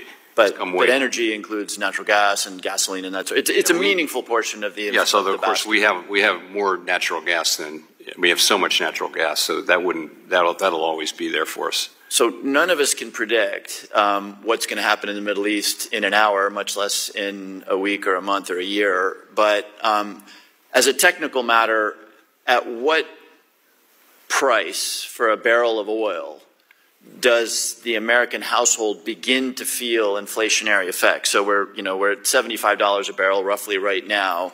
At what price point does the American household begin to feel some inflationary effects? I don't want to throw out a number. I think we're frankly, it's too early to say that something like that's going to happen, and I know you know that, but I wouldn't want to throw out a specific number. If prices went up materially, people would feel that. Okay. Again, I think if I look at the data here, WTI per barrel about $120. It peaked at about $120 in 2022. What do your models suggest would occur to inflation, and how would it influence the Fed's thinking? Should we be back at $120 a barrel? Well, let's just say there's a big price spike in that range. So, we would look at that and we would ask ourselves, we look at the overall situation, we would ask ourselves, should we react to that? So, for example, during what we called the Arab Spring back in the early teens, oil prices went up a lot, and that went into the price, and then there was a discussion, and I think the right answer was to look through that. The question you'd be asking to yourself, because by the time you react, the price comes back down. I think the question today would be, you know, is the situation different, and what would be the implications of those differences? Gentleman's time has expired. I thank the gentleman from Connecticut. Chair recognizes the gentleman from North Carolina. Mr. Moore, you're recognized for 5 minutes. Thank you, Mr. Chairman. Chairman Powell, I want to touch on international standard setting bodies like the Basel Committee on Banking Supervision. Their goal is to promote better harmonization for global capital flows and regulatory standards, but the Biden administration's implementation of Basel III endgame demonstrated the pitfalls when the U.S. is a follower instead of a leader in the international arena. That's why both Democrats and Republicans shot down former Vice Chair Michael Barr's proposal, which made capital less acceptable and put U.S. firms and businesses at a global disadvantage. Do you agree that the United States should only implement international standards in a way that is consistent with our own domestic legal and regulatory scheme? I do. I appreciate the Federal Reserve's announcement yesterday to end the use of reputational risk during banking examinations. This supervisory practice was used as a tool to pressure banks to refrain from offering financial services to politically disfavored individuals or industries. What further steps is the Federal Reserve taking to help usher in these changes, such as ending examination practices that informally encourage banks to close certain accounts without written justification? So we're developing, I should say Vice Chair Bowman is developing a range of policies that will help in that area, and I should let her speak to it. But as you know, we've eliminated reputation risk largely in a thoughtful way from those things. I think we became more aware of that problem over the course of last year, and like the other agencies, decided to move away from that. We're very conscious of the fact that we shouldn't be telling banks who they can lend to, that that's a decision for them in the private sector. Let me ask you this. How are you ensuring, though, that like the frontline examiners are aligned with this new direction and not continuing with any past practices? You know, I will say that is the ultimate question is will the, and I think they will, and I think as a former bank examiner, Vice Chair Bowman is actually very well positioned to engage with supervisors and in a way that someone with experience can do successfully, whereas if you don't have that experience, I think it might be harder. Thank you. You know, Secretary Bessent recently announced a drive to change the culture of supervision through improvements to examination procedures, enhanced monitoring of examiners' compliance with those procedures, and more realistic processes for appealing supervisory findings. That includes defining unsafe and unsound by rule using more objective measures rooted in financial risk. Do you support this initiative, and will we be seeing further rule changes at the Federal Reserve to achieve this goal? So I like the sound of all that. I will say on issues of supervision, Vice Chair Bowman has significant authority, and also she's got the background and the understanding, and the first thing I would do is I would ask her what she thinks about that. Okay. Just sort of a changing direction on a couple of questions. During the volatility in the Treasury markets last April, some have speculated that foreign investors were dumping Treasury securities. Since then, though, recent data has showed that foreign investors' holding of U.S. Treasuries held close to a record high in April. Does this data show that Treasury's safe haven status and the dollar's global reserve currency status remained strong while the administration conducted trade negotiations? I would say yes to that. I think we need to be careful about these narratives that pop up quickly. I mean, we're the world's reserve currency and the world's greatest democracy, and I think the dollar is always going to be, for a long time, is going to be the reserve currency and the place where people want to be. Let me ask you this. Do you believe there's a possibility that Treasury markets will crack, just as Jamie Dimon has recently warned at the Reagan National Economic Forum? I don't want to say things like that. I don't think that's something that's happening. Treasury markets are functioning well and normally, and they did function through a period of pretty substantial stress. And as you pointed out, Mr. Moore, that they're focusing well now. Thank you. With that, I yield back. And actually, if Ms. Salazar is still here, I'll give her my remaining time. If not, I yield back, Mr. Chair. Gentleman yields back. Chair recognizes Ms. Williams of Georgia. You're recognized for 5 minutes. Thank you, Mr. Chairman, and thank you, Chairman Powell, for being here. It's been a while since I've had the opportunity to ask questions sitting at the bottom of the room, but I am happy to have this conversation today because the last time we talked, last July, I mentioned that combating economic inequality is a critical part of the Fed's dual mandate, and that is something that I am deeply, deeply interested in. Back then, we were talking about how we can get everyone in our economy to have the opportunity to contribute to their fullest potential, because that's how we get our economy firing on all cylinders and work to continue to close the racial wealth gap, which my home city of Atlanta continues to lead the nation in. That seems like such a far cry from where we are today, almost a year later. Forget our economy firing on all cylinders. Now our economy and our nation seem to just be on fire. We're looking at tariffs that are raising the prices of groceries, fuel, housing, and everyday goods. Chairman Powell, I get feedback every time I'm in a hearing about my nails because I like to get my nails done. And my nail tech told me about the increase in cost of so many of the different products that would be used just for me to get my manicure monthly, because tariffs are frightening so many of our small businesses, which we know are the backbone of our economy. And so it's hurting my community in Atlanta. But it doesn't seem like our president and my Republican colleagues are really interested in making sure that our economy fires on all on all cylinders, as long as billionaires continue to get richer, because that's what we've seen and all of the gutting that has been done to the federal government. And Chairman Powell, I'm sure that this is coming to your department as well. With the recent events that we've seen, we know that it is very dangerous to gut the federal government, agencies that we depend on, and politicizing the work of agencies such as yours.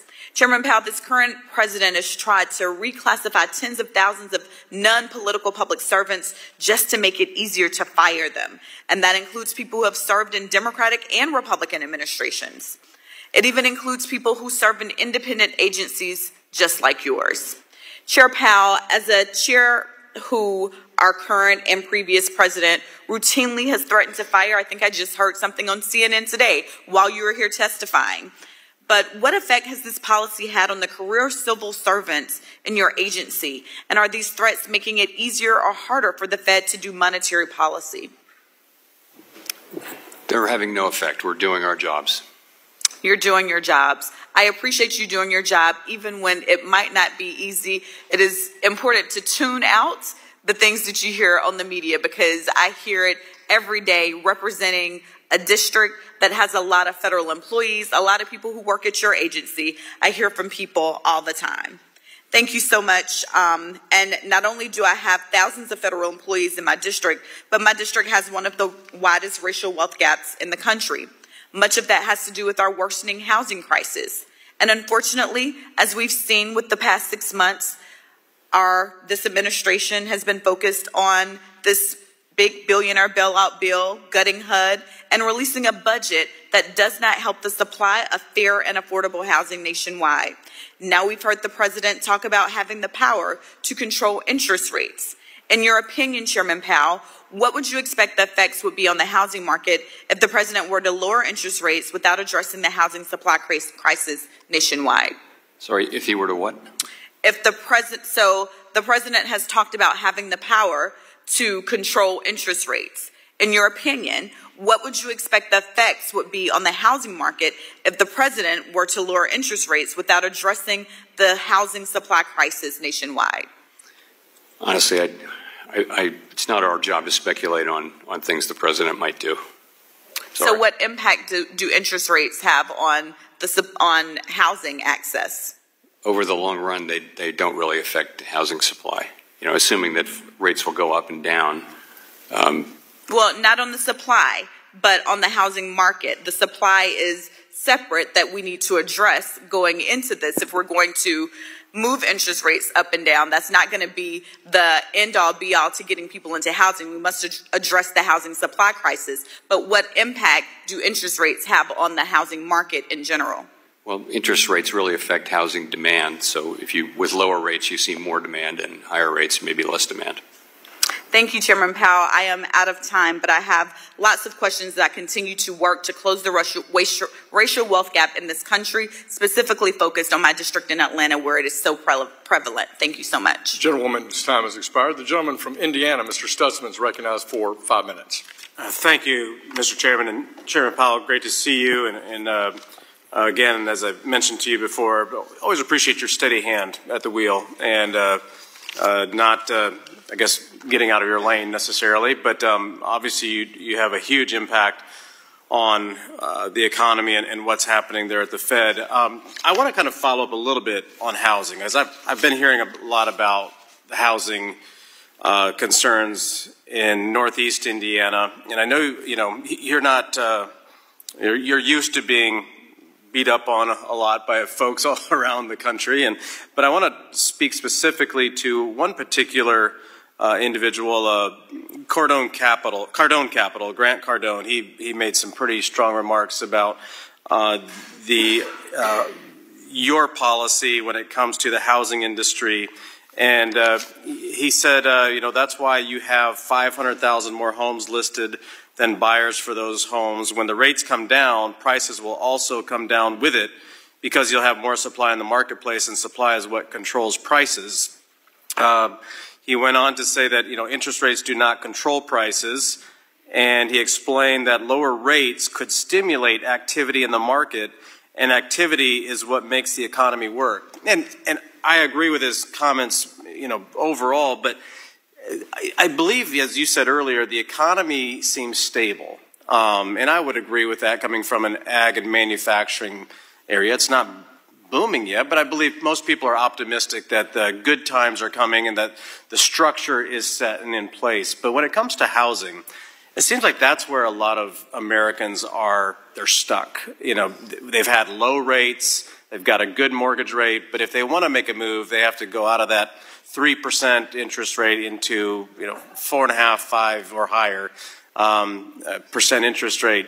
Thoughts on addressing housing, because prices are up for sure, but people there's no activity. The velocity is very slow. Would you like to comment on any of that? Sure. So we see the same thing you do in the housing market. It's tough. There's not people are locked in. They can't afford to get out of their house because the cost of getting to a higher mortgage, higher price mortgage would be a lot. So the best thing we can do, though, is to get inflation sustainably down to 2% and have it stay there over a long period of time. And that is really what we can offer to them. And I think so. If you go back to the beginning of the pandemic, when we cut to zero and we did all those programs, we really saved the housing industry because they're the front line for interest rates. At a time like this, when rates are, I would say modestly restrictive, not even moderately, but modestly restrictive, they feel it, and their customers feel it. We understand that, but we only have one tool for the whole economy, not just for housing. So it's something we consider, but we have to consider the bigger picture. And I do think in the medium term, as rates come down, you'll see normalization in housing. Of course, there'll still be a national housing shortage. I don't know about your district, but yeah, no, there's a shortage. Yeah. I mean, considering the macroeconomics of interest rates, I mean, how much consideration do you take housing into that decision as you address interest rates? We're always briefed on it. We always talk about it. We always look at it. But at the end of the day, it's the big U.S. economy, the whole aggregate thing that matters. Mm-hmm. We also talk about the agricultural economy a lot as well, but ultimately, and manufacturing, it's got to be the whole, and not any one particular piece. Yeah, I just would mention it is hard for American families to make that move, and they're stuck. And so I would just highly consider ask you to consider that piece of it, because when Americans can't move and Americans can't upgrade or move laterally even, it really keeps the economy kind of holds the economy back a bit when Americans don't have that. But again, I want to say thank you, because you have a tough job, but I haven't heard from anyone in my district asking interest rates to go up. So I'll just pass that along from Indiana's 3rd district. So with that, Mr. Chairman, I'll yield back. Gentleman yields back. The chair now recognizes the gentleman from Colorado. Ms. Peterson is now recognized for 5 minutes. Thank you, Mr. Chairman, and great to see you, Chair Powell. Thank you so much for being here today. I want to thank you for your long service to our country. I know that you've served under many Democrats, Republicans. You've always been nonpartisan and done your job to put our country first, and we appreciate your steadfast leadership. And if you are not reappointed, it will be very missed here. I have some concerns when I think about, I know you've touched on this a little bit through the questions today, but around the independence of the Federal Reserve. Your job, no matter what president you served under, Republican or Democrat, was to make sure that this was not a political position while you brought news that some would not be happy about because it reflected what you had to do to address inflation. You know, when I think about the conversations we've had going through the global pandemic and the economic fallout and how we had to infuse money throughout our country to keep our services afloat, our businesses afloat. And while we suffered from inflation like the rest of the world, we had the quickest, strongest recovery. We were leading the globe. And so much of that was because of your leadership. And so when I think about what this position means, how important it is that there is independence, what are your biggest concerns about a potential successor that doesn't prioritize that and wants to do what is politically asked of them versus what they need to do for the country? And what are their long-term repercussions if you're not acting on addressing the economic uncertainties and trying to address inflation in this position? So I wouldn't speculate on that, but I would say, you know, the credibility on the Fed on price stability is very, very important. People believe that we will bring inflation back down to 2% over time. And once if they really do believe it and it's true, then you know that'll have big effects on not just short-term rates but long-term rates. If that were to be called into question, then you'd see long-term rates go up. I mean that credibility once lost is very expensive to regain, is what the historical record says. So I just think I think people should understand that you know credibility on inflation is hard won and something we need to constantly tend. And you know that's what we're doing with our current policy, is just being careful with potential inflation risks. We haven't overreacted. In fact, we haven't reacted at all. But we're being a little bit careful about that set of questions as we decide what to do next. And thank you for bringing that up. As we look at where we were, how far we had come in our economy, things were starting to stabilize, and we were starting to finally see a relief on the interest rates. They were starting to go down. Now they're holding steady. Can you talk about why the instability, you know, when we look at tariffs around the increase in the deficit by the proposed big ugly bill that is being brought through Congress right now and increasing our debt by trillions of dollars and having our credit downgraded again because we are increasing our deficit. So with this economic uncertainty, where we were going, we were on the way down for reducing our rates, and now we have to hold steady to address the instability. Is that correct? I'm sorry, could you just briefly restate your question there? I apologize. Yes, I'm going to do this the best I can with with Sam here. That with our having to address inflation, as we've started to see it, you were able to decrease the rates. We were starting to go down a little bit. We were seeing that our economy was finally in a solid place. Prices were starting to go down.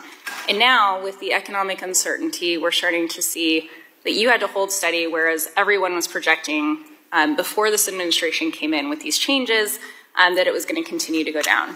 Can you talk about why you have had to choose to hold steady on the interest rates? So we just, you know, We stick to what we're assigned to do, which is maximum employment and price stability. We don't have opinions on fiscal policy or trade policy or immigration policy or any one of another, or regulation policy, other than we have our regulatory responsibilities. And so we take what comes as it comes. And, you know, elected politicians do what they do, and we don't criticize that. We don't have opinions. The gentleman's time has expired, and the gentleladies. Thank you, and thank you, Sam. Chair now recognizes the gentlewoman from Texas, Mrs. De La Cruz, for 5 minutes. Thank you so much, and thank you, Chair Powell, for being here with us today. I am Congresswoman Monica De La Cruz, and I am from deep South Texas, a largely Hispanic district, a rural community right there on the border of Texas and Mexico. I serve as the Vice Chair for Housing and Insurance Subcommittee, and it's difficult for families right now to afford a home on an average paycheck. I'm committed to finding affordable housing solutions for the people in my community, but also for all over the nation. So, Chair Powell, mortgage rates remain significantly elevated relative to Treasury yields, with spreads well above historical norms. To what extent does the Federal Reserve believe its balance sheet policy, particularly the runoff of MBS holdings, is contributing to this widening, and how does that factor into your broader assessment of financial conditions? I don't think that our runoff of MBS is a particularly large contributor to that situation. I also think it's not just interest rates. It's so many things around housing now. It's insurance, it's materials, it's land acquisition, it's labor. There's so many cost pressures that are pushing up housing costs. Thank you. With that being said, moving on to an entirely different topic, if the Federal Reserve focuses on issues outside its dual mandate, there are more opportunities for policy mistakes. How can you ensure that no other climate policy work is being done at the Federal Reserve? So it is a big risk to our independence if we were to stray into areas where we shouldn't, that really aren't part of our mandate. And I would agree that climate is the biggest risk. So we really did the bare minimum. We did much less than I think people understand in the climate area. All we did was one piece of guidance, and then we ran one stress scenario, and by the way, didn't find anything. And I think you don't look to us to try to take on a bigger role or really to play any role in climate, which I personally think is an important issue and one that needs to be dealt with by elected officials. And for bank regulators just to step in and take that on without a mandate from Congress is not a good idea. It's not a good solution, and it's not a good way to remain independent. Reclaiming my time, what kind of climate guidance did you make? So for just the big banks, I believe, we asked them to monitor to have a framework for which they would monitor their risks from lending. That's all it was. And I would say that guidance is something we're looking at pulling back. When you say the risk for lending based on political climate change, is that correct? Well, the idea was that the changing climate could, I'm not defending this, I'm telling you what the idea was. The idea was, climate change would cause certain kinds of assets to lose value, and that if banks are lending to in those areas or to those industries, then they should at least be able to measure. It didn't ban anybody from doing anything, it wasn't prescriptive. At the same time, you have the feeling that the side effect of it would be to discourage lending, and we don't want that to be the case, so that's why we're looking at it. Well, it does sound like that is policy that is based on political agenda. And when it comes to banking, it should not be based on political agenda, but instead on facts such as credit, facts as good monetary policy. So I would have to disagree with you on the fact that the Federal Reserve stayed outside of political agendas. When it comes to climate change, that is a political agenda, and I would have to disagree with you on that. Thank you. I yield back. Gentlelady yields back. The chair now recognizes the gentleman from California. Mr. Sherman is also ranking member of the Capital Markets Subcommittee for 5 minutes. We don't notice good bank regulation. Things just go smoothly. But in 2023, we saw the effects of inadequate bank regulation, where we lost 3 banks. There was a proposal that passed the House that would have cut the pay rate of your bank inspectors and regulators down to 70% of the rate paid at FDIC. So you would have been 70% of what the other major bank regulation agency did. I know you've announced things about headcount, but I'm focusing here on just the rate of pay. Fortunately, we were saved by not Superman, but Superwoman, Elizabeth McDonough, the Senate parliamentarian. But what effect would it have had on our ability to have good bank regulation if you had to go to all the folks in doing bank regulation at the Fed and say that their pay is going to be cut to 70% of the rate of pay over at the FDIC? It would have made it harder for us to attract or to retain personnel. It also would have knocked down something we've had for 90 years, which is a sort of a moat that allows us to take care of HR issues on our own without Congress. Gotcha. I've got a couple of questions I'd ask you to respond for in the record. The first is Section 899 of the big ugly bill, big beautiful bill, whatever you want to call it, enforcement of remedies against unfair foreign taxes. What this does is it imposes a tax on those residents of about 24 foreign countries should they invest in the United States, including in our treasuries. And we're trying to attract capital from abroad. This is to push out capital abroad. It doesn't affect China. It just affects 24 of our friends, particularly in Europe. The other thing I'd like you to respond for is the record is the tariffs and the effect that that has not only on the inflation rate, but therefore on interest rates. And at your press conference, you said increases in tariffs this year are likely to push up prices and weigh on economic activity. And I'd certainly like to know more about that. The Treasury has our reserves, but you also have a liquidity fund, which I believe involves buying and selling foreign currencies. And so that begs the question whether if you're allowed to buy the euro, whether you're allowed to buy cryptocurrencies. And of course, the president has said that some agency of the federal government should have a strategic crypto reserve. Do you or your successors have the legal right to take assets of the Fed and buy Bitcoin or Trump coin? No, we don't, and we do not seek this authority. I hope very much that your successor is not someone who tries to stretch existing statutes and come to an opposite answer. I'd like to focus a little bit on when you came before our committee last, I guess, in February. I asked you if you would take a holistic look at bank capital requirements, including the risk-based capital ratios like Basel III Endgame and stress testing, to make sure that you don't have a contraction in the ability to provide credit to Main Street businesses, and you said you would do that.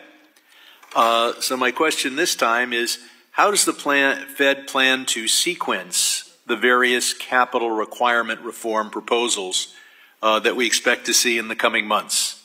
In what order will you proceed with reforms on Basel III weight risk capital, leverage ratio, stress testing, and the GSIB service charge, knowing that these have interactive effects? Can you tell us what the sequence will be? So I really do. This is the heart of what the Vice Chair for Supervision is assigned to do, is to bring proposals to the board, and I read that as giving her she's the one who will decide that sequencing.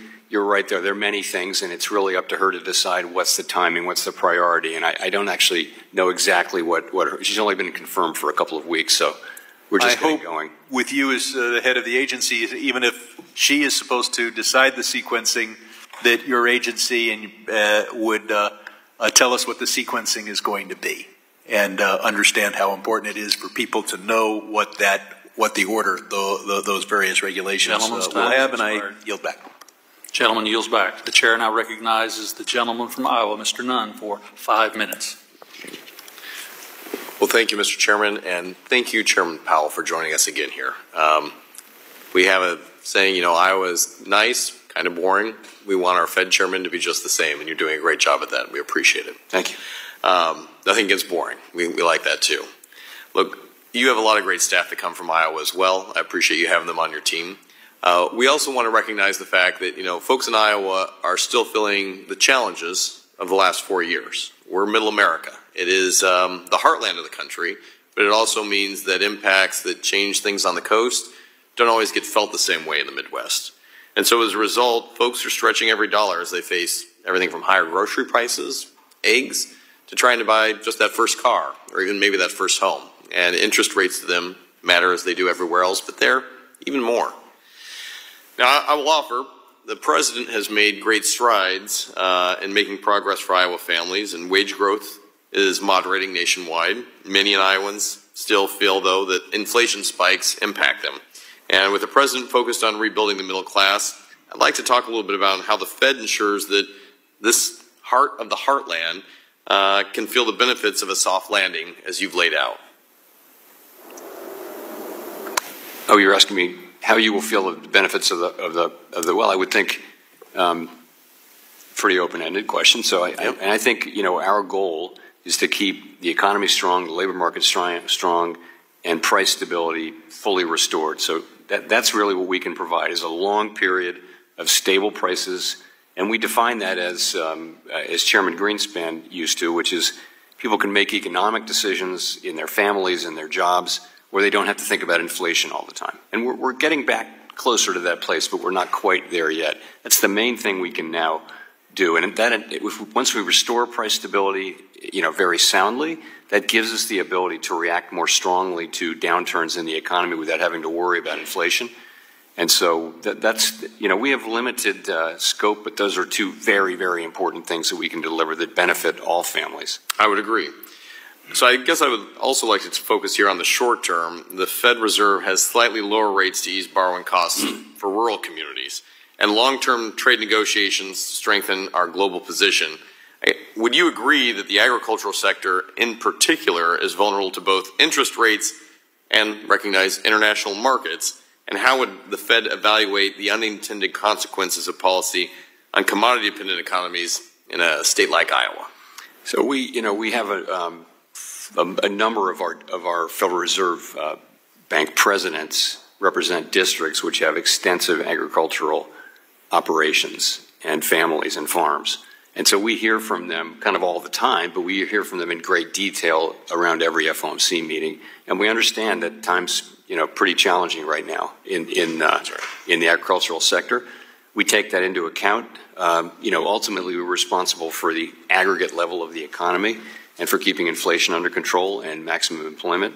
So, but we do very much think about and take into consideration the agricultural sector and the people in it. We appreciate that evaluation. I know there are farmers back home as well as, our bankers who value that because they're the ones providing the capital for it. I want to talk a little bit on the national security side as the Vice Chair of NATSEC here. If foreign actors begin weaponizing Treasury sales or dollar reserves, what tools does the Fed have to help preserve financial stability and the dollar's status as a reserve currency within the world? Essentially what What makes us the reserve currency is a few things. It is our great democratic institutions. It is that we have open capital markets, very open capital markets, and it is that we have price stability and the rule of law. Those are the things that make you the reserve currency, and you can keep that status as long as you maintain those things. Of those things, the thing that we contribute is price stability over the long run. So people who want to invest in or use the dollar, they can be confident in the value of the dollar over time, that it won't fluctuate wildly or decline in ways that, and so that's our role. Really, Treasury is responsible for stewardship of the dollar, but we have that role to play as well. Very good. In the brief time that I have left here, I just came back from a trip to Saudi and the Arab states. Big concern here in the world we're living in right now, with Iran looking at asymmetric ways to threaten the United States. Cyber attacks have been on the rise. You got a question here earlier on cybersecurity. Help us feel confident the Fed is doing everything they can to protect us from a cyber threat.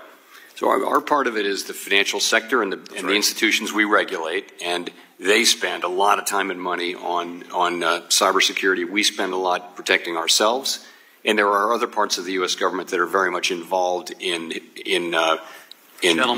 making us aware of cyber issues and making sure that we're all ready. And we never sleep on this because it's always getting harder. Thank you, Mr. Chair. I yield my time. Gentleman's time has expired. The gentleman from California, Mr. Vargas, is also a ranking member, and my colleague on the Monetary Policy Task Force is now recognized for 5 minutes. Thank you very much, Mr. Chairman. Thank you, ranking member. Appreciate it. And of course, Mr. Powell, thank you very much, Chairman Powell, for being here. I'm 64 years old. You're a little bit older than I am. In my lifetime, I know what the most dramatic economic event is, at least that I believe. In your lifetime, what do you think is the most dramatic economic event that you lived through? As a country, as a world? So as an adult, I would say the global financial crisis and the pandemic. No, just one. You get to pick one. Big events. Sorry? You get to pick one. You pick two. Just one. I would say there's a third, which would be the great inflation. So I'm going the wrong way here. You're going the wrong way. Yeah, just pick one. I'd say the global financial crisis was, in a lot of ways, scarier than the pandemic for me. Yeah, it's interesting because both of them were ones that I lived through too. And I have to tell you, the most dramatic for me was the pandemic. In so many ways, I'd never seen anything like it, where everything closed down. I remember flying here from San Diego, where I live, on a 737, and there were 4 passengers. There were 4 of us on the plane. Of course, some idiot sits right next to me. I tell you, what are you doing? You stupid, and moves away. But anyway, it is interesting that we didn't fall into the recession. We didn't fall into a depression. I was really scared about what was going to happen because of the way we closed down. We didn't know it was going to go. We didn't know it was going to happen. And I think a big reason for that was the sort of the strength that we had of the Fed, and the country came together and said, we're going to figure this thing out. And we did that. You didn't panic. You guys were very independent. I think everyone did their job. The reason I say that is because I do worry about the independence of the Fed now going forward. So question, can the president appoint himself as the Fed chair? It's a question, but not for me. You're the Fed chair. You should know. You should know what the requirements are to be the Fed chair. Can he appoint himself? I don't know. You don't know that question? What is? Well, you're the Fed chair. What is the requirements to be the Fed chair? Nominated by the president, confirmed by the Senate. I think you probably have to be a U.S. citizen, probably, but I'm not sure. Okay, so far it seems like the president fits those. He's a U.S. citizen. He can appoint. He can propose himself, and I assume that the senators over there could confirm. Why couldn't he become the Fed chair also? Again, not a question for me. Okay. I wouldn't speculate. The reason I ask that is because, again, I do think that we have a great system because of the independence of the Fed. And it worries me that more and more, and I assume, I'm not going to ask you this embarrassing question, although I would like to, whether you read all the things that he says about you. I'm sure you do, or some people tell you. Yeah, but I won't tell you what they are. But I'm glad you've been independent. And I think that that's so important because you do look at long terms. It's not missed on you. You know that we want you all to lower the rates. You know that, both sides, right? You get that. The answer could be yes or no. Honestly, I'm not sure I do know that. I've talked to members from our side, we'd love to see the rates go down. And I've heard from a number of my colleagues on the other side, we'd love to see the rates go down. I talk to a lot of members who say like privately, you're doing the right thing. I hear that from a lot of members privately. Yeah, but in any case, we have to do, we're appointed and confirmed, my colleagues and I do what we think is right. And that's exactly right, and that's why I say it, because I think it's not lost on you that we all want the rates to go down. In fact, it's really real when you say, someone's locked in at 3% at their house, their interest rate, so they don't want to move and get a 7% rate. I mean, they don't want to pay that. That's real. My colleagues mentioned that, and that's truthful. And that's why it's so important to be independent. Now, lastly, I do want to ask, because again, it's so darn important to have an independent Fed chair and an independent Fed. Secondly, the dual mandate. I respect the chairman very much, and he's a friend. I hope that doesn't hurt him politically. But that being said, he did ask you a question about the dual mandate in a way that he quoted somebody else and said, is that the way you see it? I do want to see, how do you see the dual mandate? It seems to me that you gave a little bit of a preference to price stability over maximum employment. Is that the case? No, I think the two things are equal under the law. But if the thought is, we haven't defined it in exactly the way that the chairman said, but notwithstanding that, I do think it's a reasonable way to define it, which is the maximum employment is the maximum level that's sustainable or consistent with price stability over the long run. That doesn't make it, to me, an inferior goal. Gentleman's time has expired. Thank you. I think it's kind of implicit in a way. The chair now recognizes the gentlewoman from Michigan, Ms. McLean, for 5 minutes. Thank you, and thank you so much for being here. I appreciate it. As a business owner, small business owner myself, access to capital is extremely important to me. So I want to talk a little bit about the Fed's balance sheet and just get a better understanding of how we're thinking about it. I mean, some experts say that the Fed's balance sheet, or large balance sheet, is distorting the markets and keeping long-term rates, let's say, too low. Also, I think it limits the access to capital, right? Historically, if I'm accurate, the balance sheet's been about $4 trillion prior to the pandemic. Then we raised it, almost doubled it to about $9 trillion, and now it's on a kind of a downward trajectory to about 7.2. Again, if my math is right. Do you think we're on the right track in shrinking this balance sheet? I do, yes. I'm trying to get a sense of what the landing spot, in your opinion, should be. Do you think we'll get back to the $4 trillion? No. So we're in what we call an ample reserves regime. And what that means is that the quantity of reserves, demand fluctuates, and this means the quantity of reserves can fluctuate without affecting interest rates. And we think that's a good thing. What that means is there's going to be a lot of liquidity in the banks and in the financial system. That's a good thing. There wasn't enough liquidity before the global financial crisis. That was one of the problems. We have some shrinking left to do on the balance sheet, but we're not going to get down as far as you asked. Where do you think we'll land? Because let me start. I'm sorry. Where do you think we'll land? I can't give you an exact number, but we're going at a pretty modest pace now. We've slowed down, kind of cut in half twice the speed. We think we can go for a good while at this speed, and we'll learn as we go. So you think the trajectory, so to speak, will remain? Yes, and I think the fact that it's quite a gradual trajectory now is going to enable us to find that level that is ample and not scarce. When reserves are scarce, you get a lot of volatility, and that doesn't help. So I think that's a good framework. The ample reserves framework, I think, serves the country well. And you're not concerned in terms of the access to capital? I mean, as a business owner, that's what I look at is I got to be able to get capital, and some people are saying, we're really hanging on to our cash. I think honestly, I think if you took the trouble to go back to a much smaller balance sheet, it would have no effect whatsoever on capital-ability for companies. You wouldn't do that at all. We're not pulling capital away from companies. That's not what's happening. It's just you have a big balance sheet where there's a lot of liquidity. The result is there's a lot of liquidity. Banks are flush with liquidity.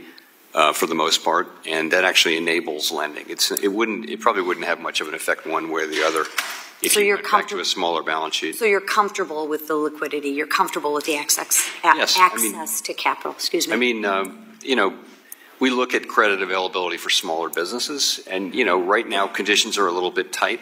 Yeah, it's tough for people in my district. It's I would say that they're not terribly tight, but we do see that there's some tightness. But that's not really a function of the Fed's size of the Fed's balance sheet. That's just that banks are perhaps a little risk averse in this uncertain environment. I think it all goes together and is kind of intertwined. But I appreciate that. I want to just switch gears a little bit. Are you seeing any signs of financial instability building beneath the surface that we may not be seeing maybe on top of the surface, whether it's in commercial real estate, private credit, regional banking, anything you're seeing underneath the surface that could derail the growth path? Not really, no. I mean, you mentioned there are a lot of pots that we need to watch to see that they don't boil over. CRE, you know, has been a problem for 5 years. We're working our way through it. I think we're making good progress there. It's not getting worse. It's getting a little better.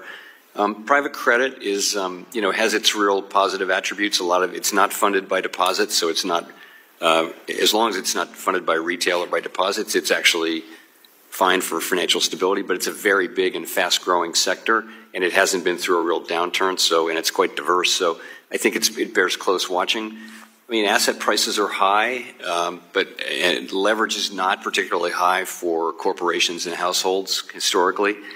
It's not particularly high for banks. Banks are well capitalized, so I think overall financial stability conditions are, you know, are not in a place where we worry a lot. So we're really poised in a pretty good position economically. Gentlelady's time has expired. Absolutely. Thank you, Mr. Chair. Absolutely. Thank you. The chair now recognizes the gentleman from Illinois, Mr. Kasten, for 5 minutes. Thank you, Mr. Chairman, and Chair Powell, nice to see you again. We had spoken in February about some concerns I had about some of the cuts in some of our economic data reporting agencies, and I think you'd said at the time that you didn't have a concern, but if you would alert us if there were concerns. You'd mentioned this with Mr. Liccardo, and I gather, if I'm paraphrasing you, I think you said that you're not concerned about your access to data right now, but I think you said that you don't like the direction of travel. I wonder if you could speak to, well, first, I'm going to work under the assumption that as the chairman of the Fed, you probably have more access to economic data than just about anyone in our country. I am more worried about the impact on smaller businesses that don't have your access to data, whether, you know, someone thinking about hiring decisions, looking at regional inflation rates, all the data we get from those resources. How concerned should we be, you know, if an efficient economy depends on, at some level, on equal access to information? How concerned should we be that our business community, with some of these cuts to BLS and elsewhere, is not going to be able to allocate capital as efficiently as otherwise would be in this moment? You know, the reality is that essentially all the data we use overwhelmingly is public data. The difference isn't that we have more access. The difference is that this is our job, and we follow the data very, very closely. But, you know, the employment reports, the CPI reports, the analysis of that by many economists, internal and external. We just spend all of our time on this stuff, but I think large businesses have the exact same. Well, but I'm talking about, like, you know, BLS has announced they're cutting 350 indexes, so that data is no longer going to be public data.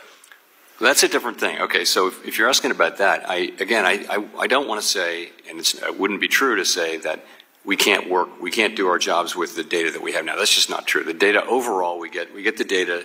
It's all, these jobs you're always going to make mistakes. It's never going to be certain in any time. But I would say seeing that survey sizes are shrinking and we're seeing more volatility, for example, in the labor market data, lower response rates and things like that, that's not good. You know, we should be getting better and better and better. Yeah. I would add the private sector, by the way, we use more and more big private sector data sets. And that is a relatively new thing for the last 5 or 10 years. Yeah, and oftentimes it doesn't replace the U.S. government data has been the gold standard. Yeah, and I guess I get concerned because some of those data sets, of course, you have to pay for, and not every business can afford that. I want to, staying on the data point and picking up on what Mr. Himes was saying, I think only a fool would predict they know what's going to happen in the Middle East right now. But I get concerned that we have, trying to handicap, the Saudis have been very open that they would like to not see the price of oil get above a point where they're going to lose market share, much to the dismay of U.S. frackers. U.S. frackers have been wanting to see it go the other direction. I don't know how to handicap which group is going to have more impact on Trump right now. But I would like to have some smart person out there taking a position on what is happening in oil markets. And the Energy Information Administration has now announced they're not going to run the International Energy Outlook anymore. Should we be concerned about that piece of data as we think about what's happening in global energy markets right now, given all the pressures between various suppliers of where they'd like to see the price go and the wild card that is Iran and the Red Sea? You know, I don't particularly know that specific report. You know, I know there are many entities that do data analysis around energy and oil and the availability of it and the price of it and all those things. So I can't speak to that one report. Okay, well, I mean, again, just my own experience before coming here, I relied a lot on that, and if I was in my past job, I would now basically have to rely on the International Energy Agency, which in general was not as robust as the DOE data. And so it's a gap. And I guess maybe I'll just close with, you know, I think a lot of this gets tied together with the Office of Financial Research, which would presumably be synthesizing a lot of this information for you. Your predecessors, Janet Yellen and Ben Bernanke, both recently urged the opposition to cuts in Office of Financial Research that are in the bill that the Republicans are pushing through. Do you share your predecessors' concerns about the importance of that agency to synthesize some of this disparate things so that you can do your jobs, that the American people can do your job, or do you share the views of the Republican Party that that agency is not necessary? You know, I'm not going to take a position on the bill, on the reconciliation package, on specific issues like that don't relate to us. I will say generally, I'm a big fan, and everyone at the Fed is a big fan of good data collection. Gentleman's time has expired. The chair now recognizes the gentleman from Montana, Mr. Downing, for 5 minutes. Thank you, Mr. Chair. Our national debt now exceeds $36 trillion. Congressional Republicans have made it our mission to rein in out-of-control spending, from repealing the Green New scam, enacting common-sense Medicaid and SNAP reforms, and rescinding wasteful spending. Mr. Chairman, you have repeatedly said our national debt is not currently at an unsustainable level, but it is on an unsustainable path. Can you describe what the point of no return looks like when our debt reaches an unsustainable level? So there's no way to know exactly what that is, but ultimately, if the debt is growing substantially faster than the economy, by definition, at some point it will not be sustainable. So, we don't have oversight responsibility over the fiscal authorities, but that's traditionally what my predecessors have limited themselves to saying, and I'll say it too. And what effect would that have on the economy? So you'd see rates go up. It would be very challenging to. I think if you wait too long to fix the problem, you'll have to fix the problem eventually. If you wait too long, it'll be much more painful. Yes. I believe the U.S. dollar status as the global reserve currency is essential. It allows the U.S. to borrow at lower costs, which stimulates economic growth and increases standards of living. The Trump administration is actively negotiating to ensure we are no longer taken advantage of by our trading partners. At a previous Monetary Policy Task Force hearing, all of the witnesses agreed that the recent volatility in the Treasury markets did not permanently damage the dollar's global reserve currency status. Do you agree? I do. Thank you, sir. Let me turn to oversight of the Federal Reserve. I certainly believe that had the Federal Reserve responded faster by raising interest rates earlier to combat the inflation crisis of the previous administration, that interest rates would not be as high as they are now. I hear frequently that from my constituents that they're increasingly getting priced out of the housing market while interest rates remain near record highs despite the rate of inflation coming down. So, Mr. Chairman, I appreciate the Fed's increased transparency under your leadership, and you've always welcomed congressional oversight into the Fed. And I also appreciate the comments you've made about the limits of our knowledge demanding humility. So with that in mind, Can you point to oversight practices of other governments into their central banks that could be replicated with the Federal Reserve? That's an interesting question, and I want to think about that. I'll come see you and we can talk about that. Thank you, sir. We have effective oversight from this committee and from the other committee in the Senate, and I think that's important. Would you be supportive of an outside independent group of analysts or economists that conducts a periodic review of the Fed's economic assessments and modeling? So those are ideas I'd like to think about and discuss privately before. So do you have any other ideas to increase oversight in the Federal Reserve? I think, like my predecessors, I've fostered, more and more transparency at the margin, and I think that's appropriate. I think transparency is critical if we're to maintain our democratic legitimacy. So I've tried that, but I'll devote some more thought to that question. Well, I look forward to following up, and I thank you for your responses. And on that, Mr. Chairman, I yield. Gentleman yields back. The chair now recognizes the gentleman from Texas, Mr. Gonzalez, for 5 minutes. Thank you, Mr. Chairman, and thank you, Chairman Powell, for being here with us today. I understand commenting on some policy issues are outside of your purview, but I have one that I think is heavily impactful on the American economy right now, and I want to underscore the scale and impact of the ICE raids that we're seeing across the country. Pew Research estimates that over 10.5 million undocumented individuals live in the United States, more than 3.3% of the population today. And according to the nonpartisan American Immigration Council, removing this workforce could cost the U.S. economy between 1.1 and 1.7 trillion in GDP and billions in tax contributions, including 22.6 billion in Social Security and 5.7 billion in Medicare funds that are increasingly critical as our population continues to age. These are resources that are paid by these undocumented workers that have been here for a long time. Many of them have been here for a very long time. That's why I plan to introduce the Save the American Workforce Act, which would establish an employee-sponsored temporary work authorization for undocumented immigrants who have been in the country for 3 years or longer and have never been in any kind of trouble, no criminal liability or nothing else. Additionally, last week I sent a letter to President Trump urging him to halt indiscriminate deportations and issue an executive order that would do exactly what my bill does to protect American businesses that need a workforce. We have something, the last I heard, I think we have 7 million open jobs. We have a record low unemployment, which is great, but we have 7 million open jobs that we cannot fill by American workers. What economic consequences would we face if these individuals were removed from the workforce, even further hurting the situation that we're in? Could this disrupt even more the economy even more severely than what we experienced during the Great Recession? So, as you might expect, Mr. Gonzalez, immigration policy is just not for the Fed to comment on or to, let alone make, and so I'm reluctant to engage with you on that. Okay. Okay, I want to talk to you something a little differently. We have, and this is a banking issue, banks are making, billions of dollars of construction loans across the country that are timelined, and contractors are not able to fulfill their obligation because they don't have the labor force in the middle of the jobs to finish. I mean, I'm hearing stories in Texas, at least, where people are pouring concrete at midnight.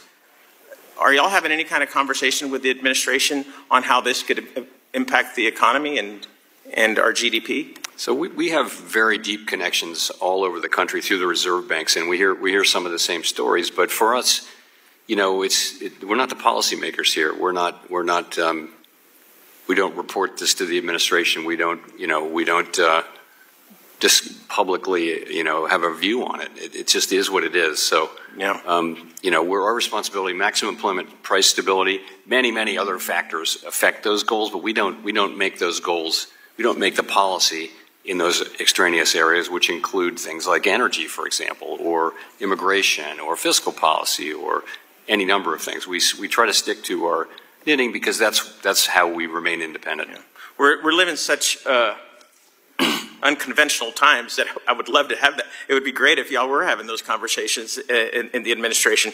But moving on, the U.S. dollar has also long been the world's dominant reserve currency, but that position is facing growing pressure. As of 2024, BRICS nations led by China and including Brazil, Russia, India, and South Africa have stepped up efforts to reduce their reliance on the dollar in global trade.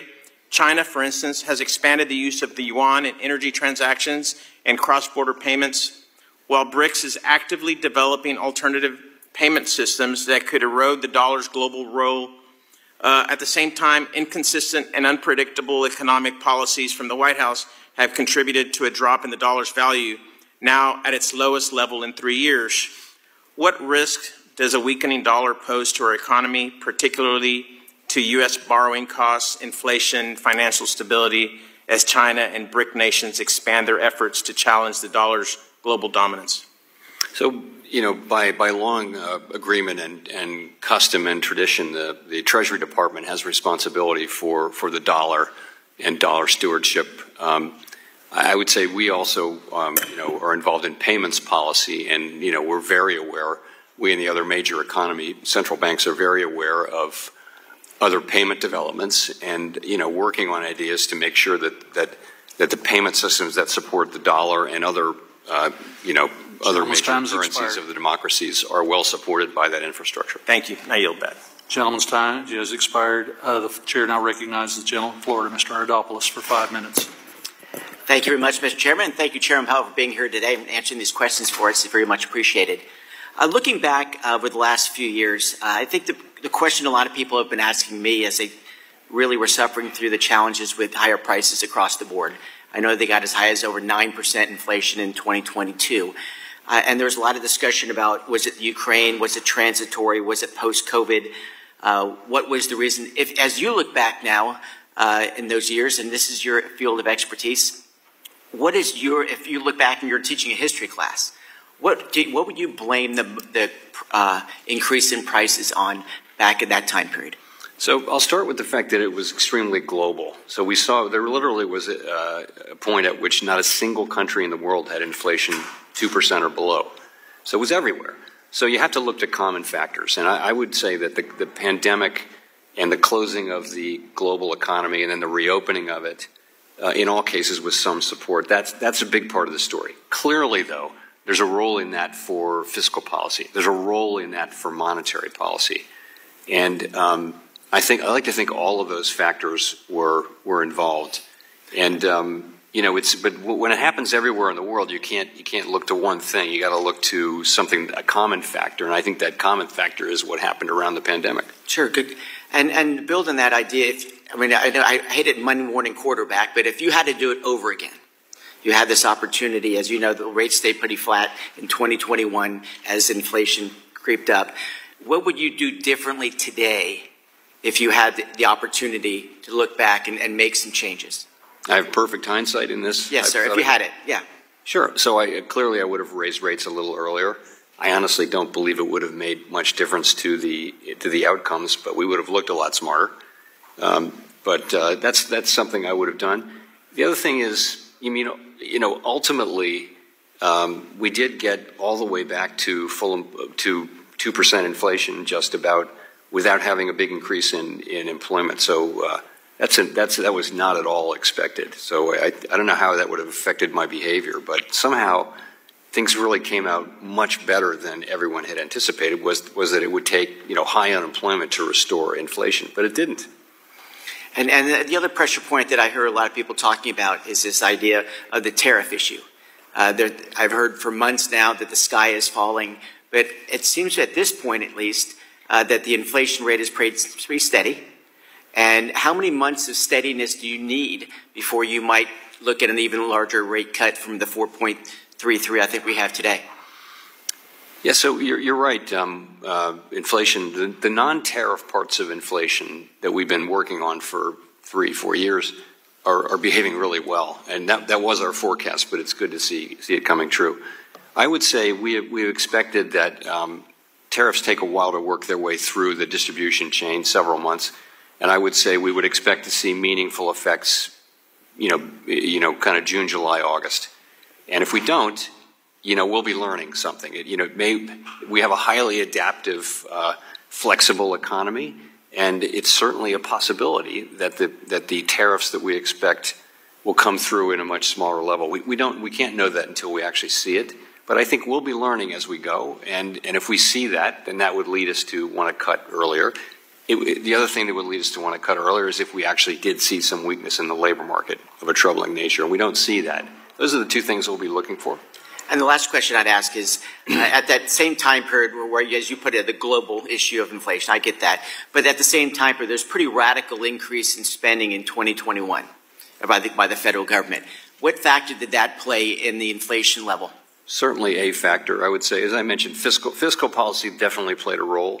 I think if you take a step back from those things, what happened was demand came back so much stronger than we expected. You remember, if in late 21, early 22, you had the pandemic still going on, Omicron going, was it 21? Yeah, 21 into 22.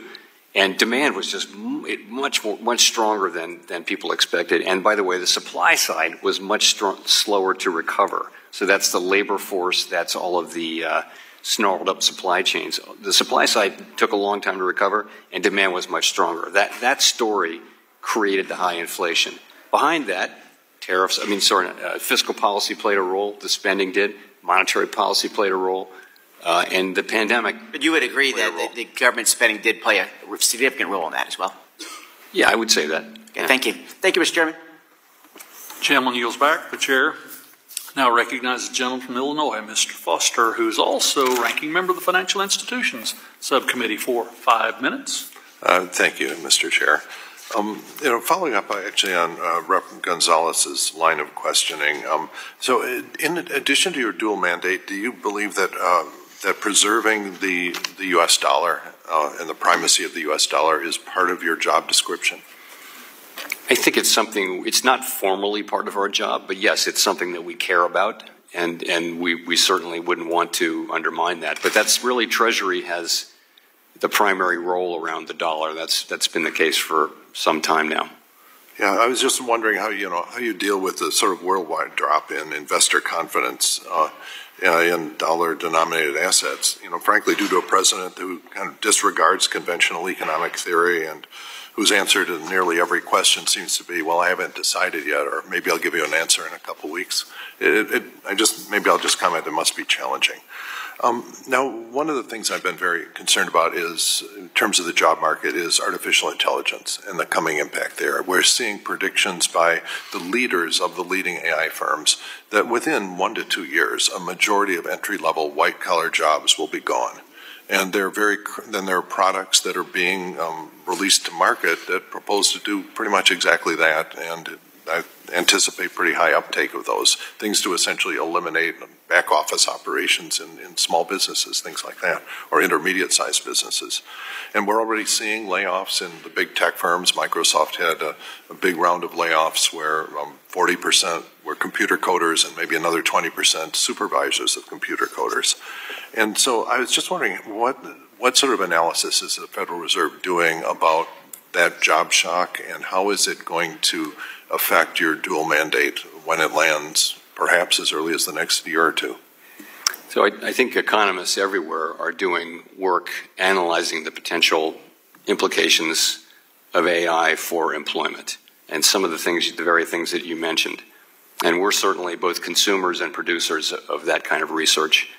And don't think anybody, I certainly can't make any positive statements with great confidence about what will happen, but there's certainly a possibility that, at least at the beginning, AI will replace a lot of jobs rather than just augmenting people's labor. Over a long run, the history shows that generally new technology raises productivity and creates new jobs over time, but it can be disruptive in the very short term. And AI, anyone who's been exposed to AI, has to be kind of stunned with what it's capable of. And if you think, oh, this is just the beginning, they say that 2 years from now, the things you're looking at will be left behind by the continued development. So I think it is certainly everything you would want in a transformational technology, and I think that unknowable but certainly to be important effects on the labor market. And I hear the same things you mentioned from CEOs, that they can see a way to significant reductions in employment, but I don't think we know that. Yeah, but the question is, are you developing a playbook for this shock? Part of your job is to look at tail risk, and this is probably not even a real tail risk at this point. A lot of the CEOs think it's more probable than not. You're seeing law firms just not hire the same number of junior associates just across the economy. Are you actually developing a playbook in case the shock is real, and what you may or may not be able to do with monetary or other policies? The playbook is really in your hands and in the private sector's hands. We will be trying to maximize employment, and that will be what we do. And we'll try, at the same time, we maintain price stability. Yeah. So we don't have the tools to. You're talking about transitioning people into new jobs and new lives, and before AI wipes out those new jobs you're retraining them for. Yeah, okay. Well, but think about it. I urge you to think about it, and what you will do if that job shock hit. So last week, Fed put out a request for information on ways to mitigate check and payment fraud. Despite a decline in the use of checks, check fraud is really very prevalent. And I was happy to join Chair Hill in sending you a letter and other banking regulators, as well as FinCEN, urging action. Can you summarize what you have in mind doing in response to that letter, or what you've learned the outreach that resulted from it? So this is on the check fraud thing. Yep. I just know we just started a request for information, and I think we're starting a process of gathering a bunch of information, and really focusing on that issue. Okay, and if you could say what you're actually going to do in response to that. Gentleman's time has expired. Thanks. Thank you. Yield back. Gentleman yields back. I now recognize myself for 5 minutes. Chair Powell, we've discussed this several times before, but the issue remains, so I continue to raise it. I sent you a letter several months ago urging you to seek public comment and permanently revisit the SLR and ESLR, particularly given the constraints current calculations places on market participants' ability to intermediate in the Treasury market. I'm glad to see that you're meeting tomorrow to discuss the issue. And I know you've discussed this with Mr. Flood, but I want to clarify a couple of things. The last time you testified before the committee, you said you were concerned about the levels of liquidity in the Treasury market, and that one obvious thing to do would be to reduce how binding the SLR on intermediate capacity. Are you considering changes in the SLR and ESLR, and will you consider exempting Treasuries and reserves from the SLR and ESLR? So I do think we've effectively raised the capital tax on all kinds of intermediation activities, and that certainly includes Treasury market activities. So I've long favored leverage ratio reform, and so we're putting out a document for comment, which will seek comments on one particular proposal and alternatives to that proposal, as I mentioned earlier. Which I think answers my next question, which will you look at changes at the leverage ratios that constrain a bank's ability to participate? Yes, that's the idea. In your view, would allowing netting mechanisms for derivatives on treasuries encourage participation in the market? And would you consider looking at that with your prudential counterparts? This is for derivatives? Mm-hmm. My first phone call on that would be to Vice Chair Bowman to ask her what she's planning, but I'm certainly open to that conversation. Absolutely. Let's discuss the framework review. You've said that the review of the consensus statement is complete, but potential changes to communication strategies and tools may continue into the fall. When can we expect the framework review to be complete, and will you provide opportunities to receive feedback from members, industry, and the public on any changes the board is considering? So the framework review, there are two parts of it. There's the consensus statement, which contains our monetary policy framework, and then there's communications. On the first, the framework, we've had the meetings that we needed to have to talk about the employment mandate and the price stability mandate and how we might change the framework. Now comes the discussion between participants on the committee, all 19 of us, about exactly what language to use in the new framework. And we're just entering that phase between these two meetings and at the July meeting, and hopefully we will be able to announce something near the end of the summer. And I expect that will be, and by the way, we've talked about, we've laid this out a little bit in the minutes as we go. One last question. The NPR notes that the FOMC's policy deviates from the first difference policy rule. Will you provide a justification for why the FOMC decided against that path? Against the first difference rule? Mm-hmm. Well, as you probably know, there are 5 rules that we talk about there, and the first difference rule is the one that calls for a price hike. The other 4 say that we're in the right place. So the Taylor rules generally are very supportive for where we are. It so happens right now. First difference rule is a very interesting concept, which we can talk about online, which has a lot of appeal, but it can be a little bit volatile too. And right now it's calling for a rate hike.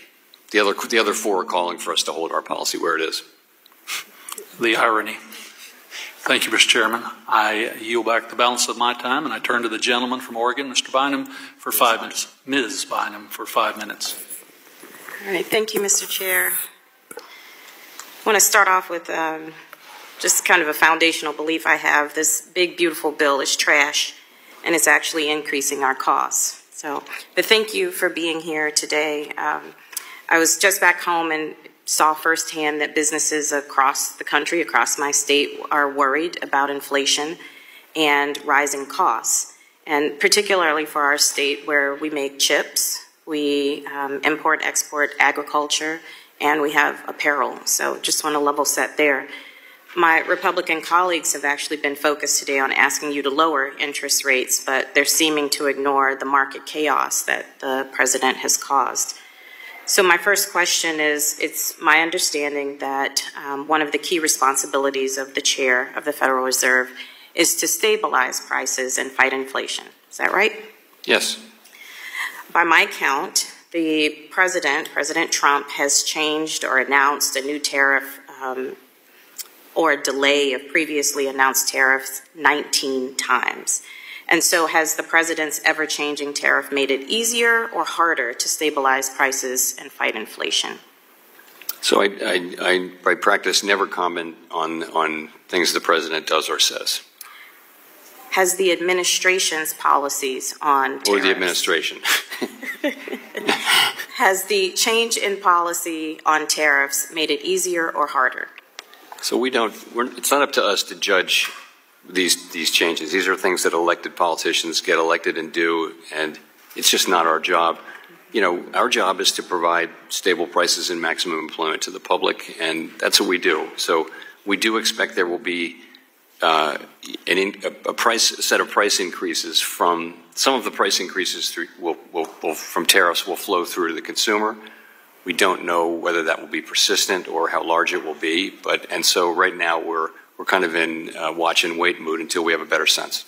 Is your sense that back to school will be affected, the holiday season would be affected? You mentioned it a little bit earlier on how you didn't say the exact time frame, but you thought maybe a few months we would start to see changes from well, I think tariff we're going to be learning as we see. We'll get before the July meeting, we'll get a inflation report well before that. And, you know, we're going to be looking to see, we expect to start to see meaningful increases through the goods channel. And if we don't see that, then that'll be telling us something. We'll be learning from that.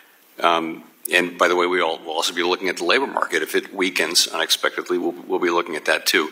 We will continue to adapt to the evolving situation as we have been doing. Thank you. So what market conditions would make it so that the Federal Reserve would be able to lower interest rates, which would also lower costs?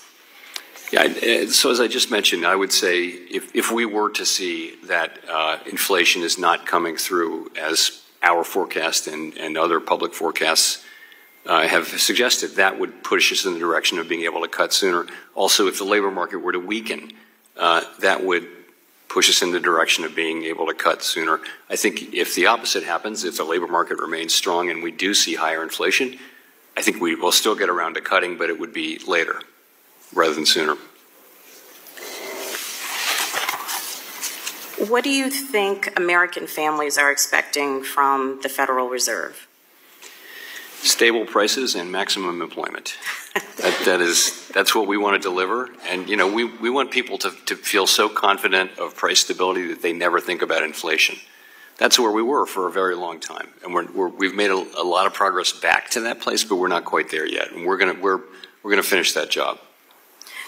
Is there a plan that the administration has presented on how it plans to lower costs as opposed to providing tax breaks for billionaires?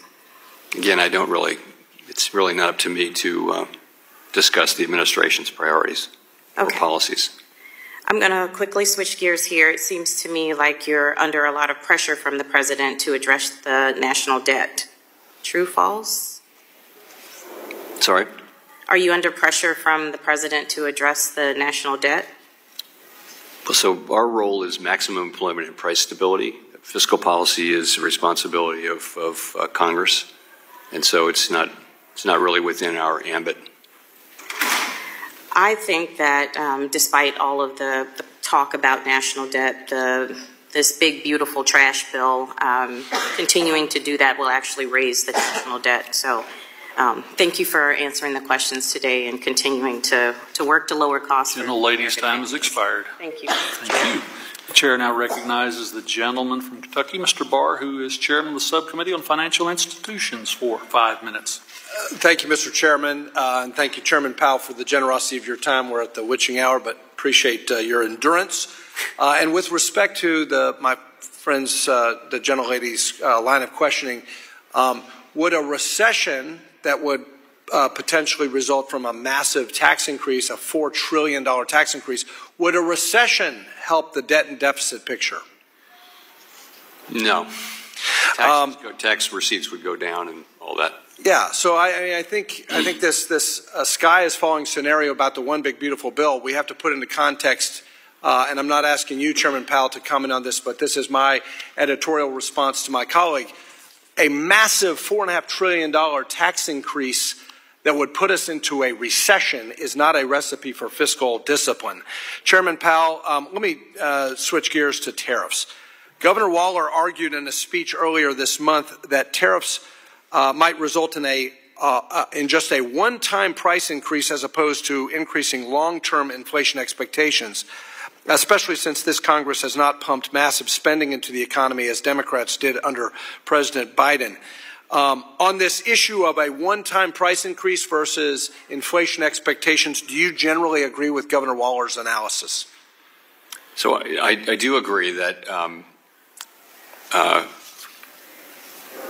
basically, if things are a one-time increase, then you don't respond to them. That's the whole idea. Is there's a shock to prices. It could be an oil shock, could be a tariff shock.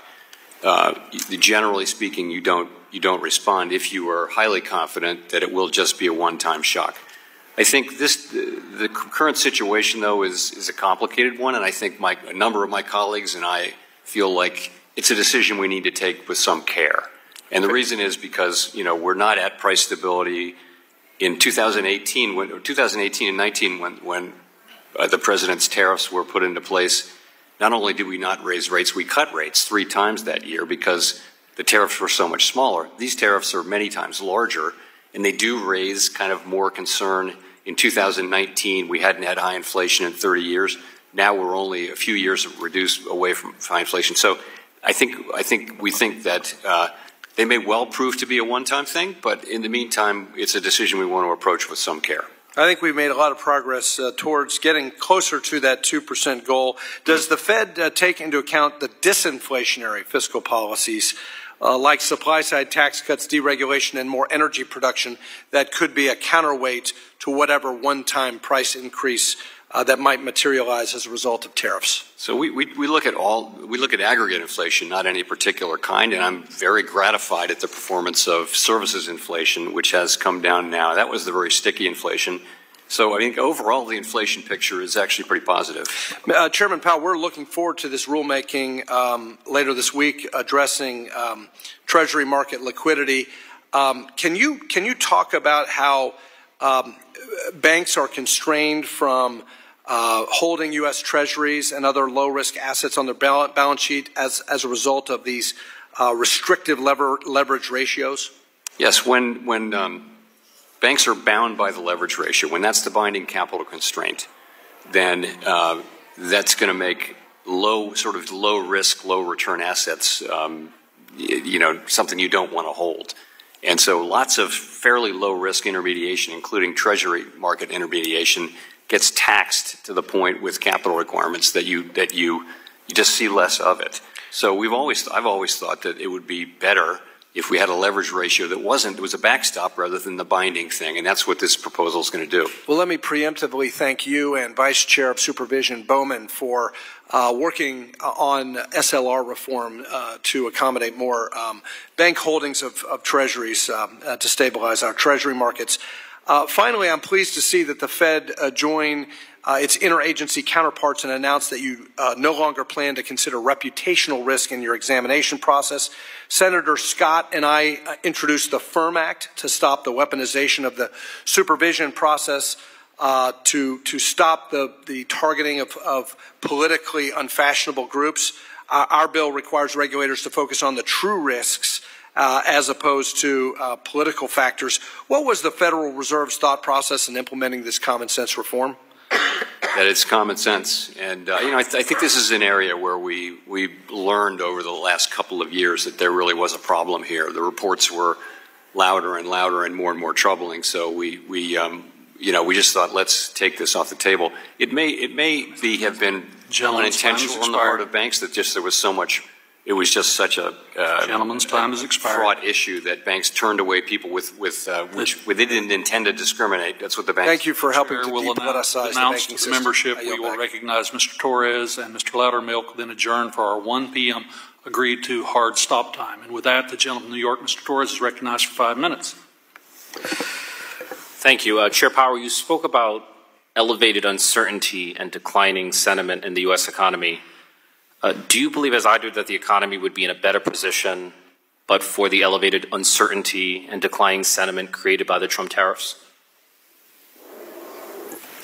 I don't want to be criticizing policies. I will say uncertainty has... Is it fair that it's fair to say that the policy created uncertainty? It's fair to say uncertainty was very elevated, but it's also fair to say that uncertainty has actually come down since the peak, if you will, in April. I think there's a different feeling out there now than there was 2 months ago, and it's more constructive feeling on the part of businesses, which you must be feeling too. But it's higher than it otherwise would be in the absence of the Liberation Day tariffs. To what extent was the elevated uncertainty a factor in keeping the Fed from cutting interest rates?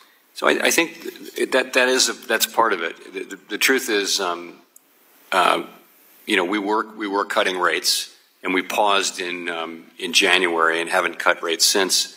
And really, the reason is that we, like other forecasters, do expect a fairly substantial wave of price increases to come through to the consumer and to measured inflation. We've always said the timing, amount, and persistence of all that is highly uncertain. I think we hadn't expected to see it until now. We now begin to think it is time for us to be seeing that. And if we don't see it, that will matter. If we do see it, that will matter. So we've just taken a cautious approach to not moving our policy rate until we have a little more confidence about the size and likely effects of that. Chair Powell, following the so-called Liberation Day tariffs in early April, we saw something the U.S. economy had not seen in decades. A flight not to the U.S. dollar as a safe haven, but away from it. And since President Trump's inauguration, the U.S. dollar index has fallen by nearly 10%, marking the worst first-half performance for the dollar since 1986. At the same time, Japan, America's largest sovereign creditor, just saw the worst 20-year Japanese government bond auction since the 1980s, raising fears that it could reduce its holdings of U.S. treasuries. Given these developments, do you believe, as I do, that the U.S. may be transitioning from a period of dollar dominance to a period of dollar decline? Well, let me say, the Fed does not have responsibility for the dollar. That's really the Treasury. But I'm asking for your analysis. I wouldn't make that statement. No, I think things have been volatile. The markets are digesting things, and I think the Treasury market's been fine by many measures. The dollar is still. You feel the safe haven status of the dollar is as strong as it's ever been? I think the dollar is still the #1 safe haven currency, and I don't think it's, I would say these narratives of decline are premature and a bit overdone. I want to ask about the debt. The big, beautiful bill would have ugly consequences for our nation's finances, adding more than $2 trillion to the debt if the provisions are temporary and far more if made permanent. We've accumulated World War II levels of debt, not during a world war, but during peacetime. Interest payments on the debt have become the largest item in the federal budget after Social Security, surpassing Medicaid, Medicare, and military defense. To what extent is the U.S. at risk of entering a debt spiral in which rising interest costs lead to ever larger deficits, which in turn lead to ever larger interest costs? Yeah, I think that the U.S. federal budget is on an unsustainable path. The debt is not at an unsustainable level right now, but the path is not sustainable, and I think the sooner we deal with that, and by we I mean you, the better. The Trump administration has championed the unitary executive theory, the notion that the president has absolute power over all entities that wield executive power. That theory, if taken to an extreme, would all but abolish the independence of the Federal Reserve. If monetary policy became nothing more than an expression of presidential will and whims, what havoc would that wreak on the U.S. economy? I think that independent central banks have proven over time to be a valuable and critical institutional practice. And I think that is because basically advanced economy democracies around the world have given their central banks a degree of operational independence. They assign them goals. You go do this and you stick to those things, but we'll let you, you may choose the means of achieving those goals. It's called instrument independence, but not goal independence. And I think it's a very Gentleman's time has expired. Very important practice. Gentleman's time has expired. Chair now recognizes our last member of the day, the gentleman from Georgia, Mr. Loudermilk, for 5 minutes. Well, thank you, Mr. Chairman. Chairman Powell, it's good to see you again. And I'm going to be brief, so maybe we can get out of here right at time. As some of my colleagues know, I chair the bipartisan Payments and FinTech Caucus, along with a fellow Georgian on this committee, Representative David Scott. And in the past, you and I have talked about payment-related issues like FedNow, but today, I'd like to ask you about the failure of Synapse Financial Technologies, a third-party service provider that connects banks with non-bank fintechs, and what it means for the bank and the non-bank ecosystem. Last year, a dispute between Synapse Financial Technologies and Evolve Bank and Trust revealed a shortfall in customer savings deposits of $65 to $95 million. There are still thousands of individuals who are not able to access their funds, including some of my constituents. So the question is, could you provide an update on what the Federal Reserve is doing to ensure that customers regain access to their funds, and is there anything that the Federal Reserve is considering to help prevent situations such as this going forward?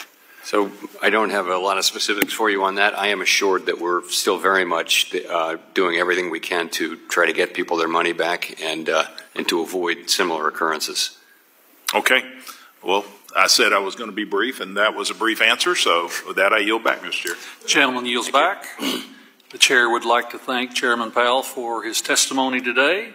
And without objection, all members will have 5 legislative days to submit additional written questions for the witness to the chair. The questions will be forwarded to the witness for his response. And Chair Powell, please respond no later than January 29, 2025. This hearing is adjourned.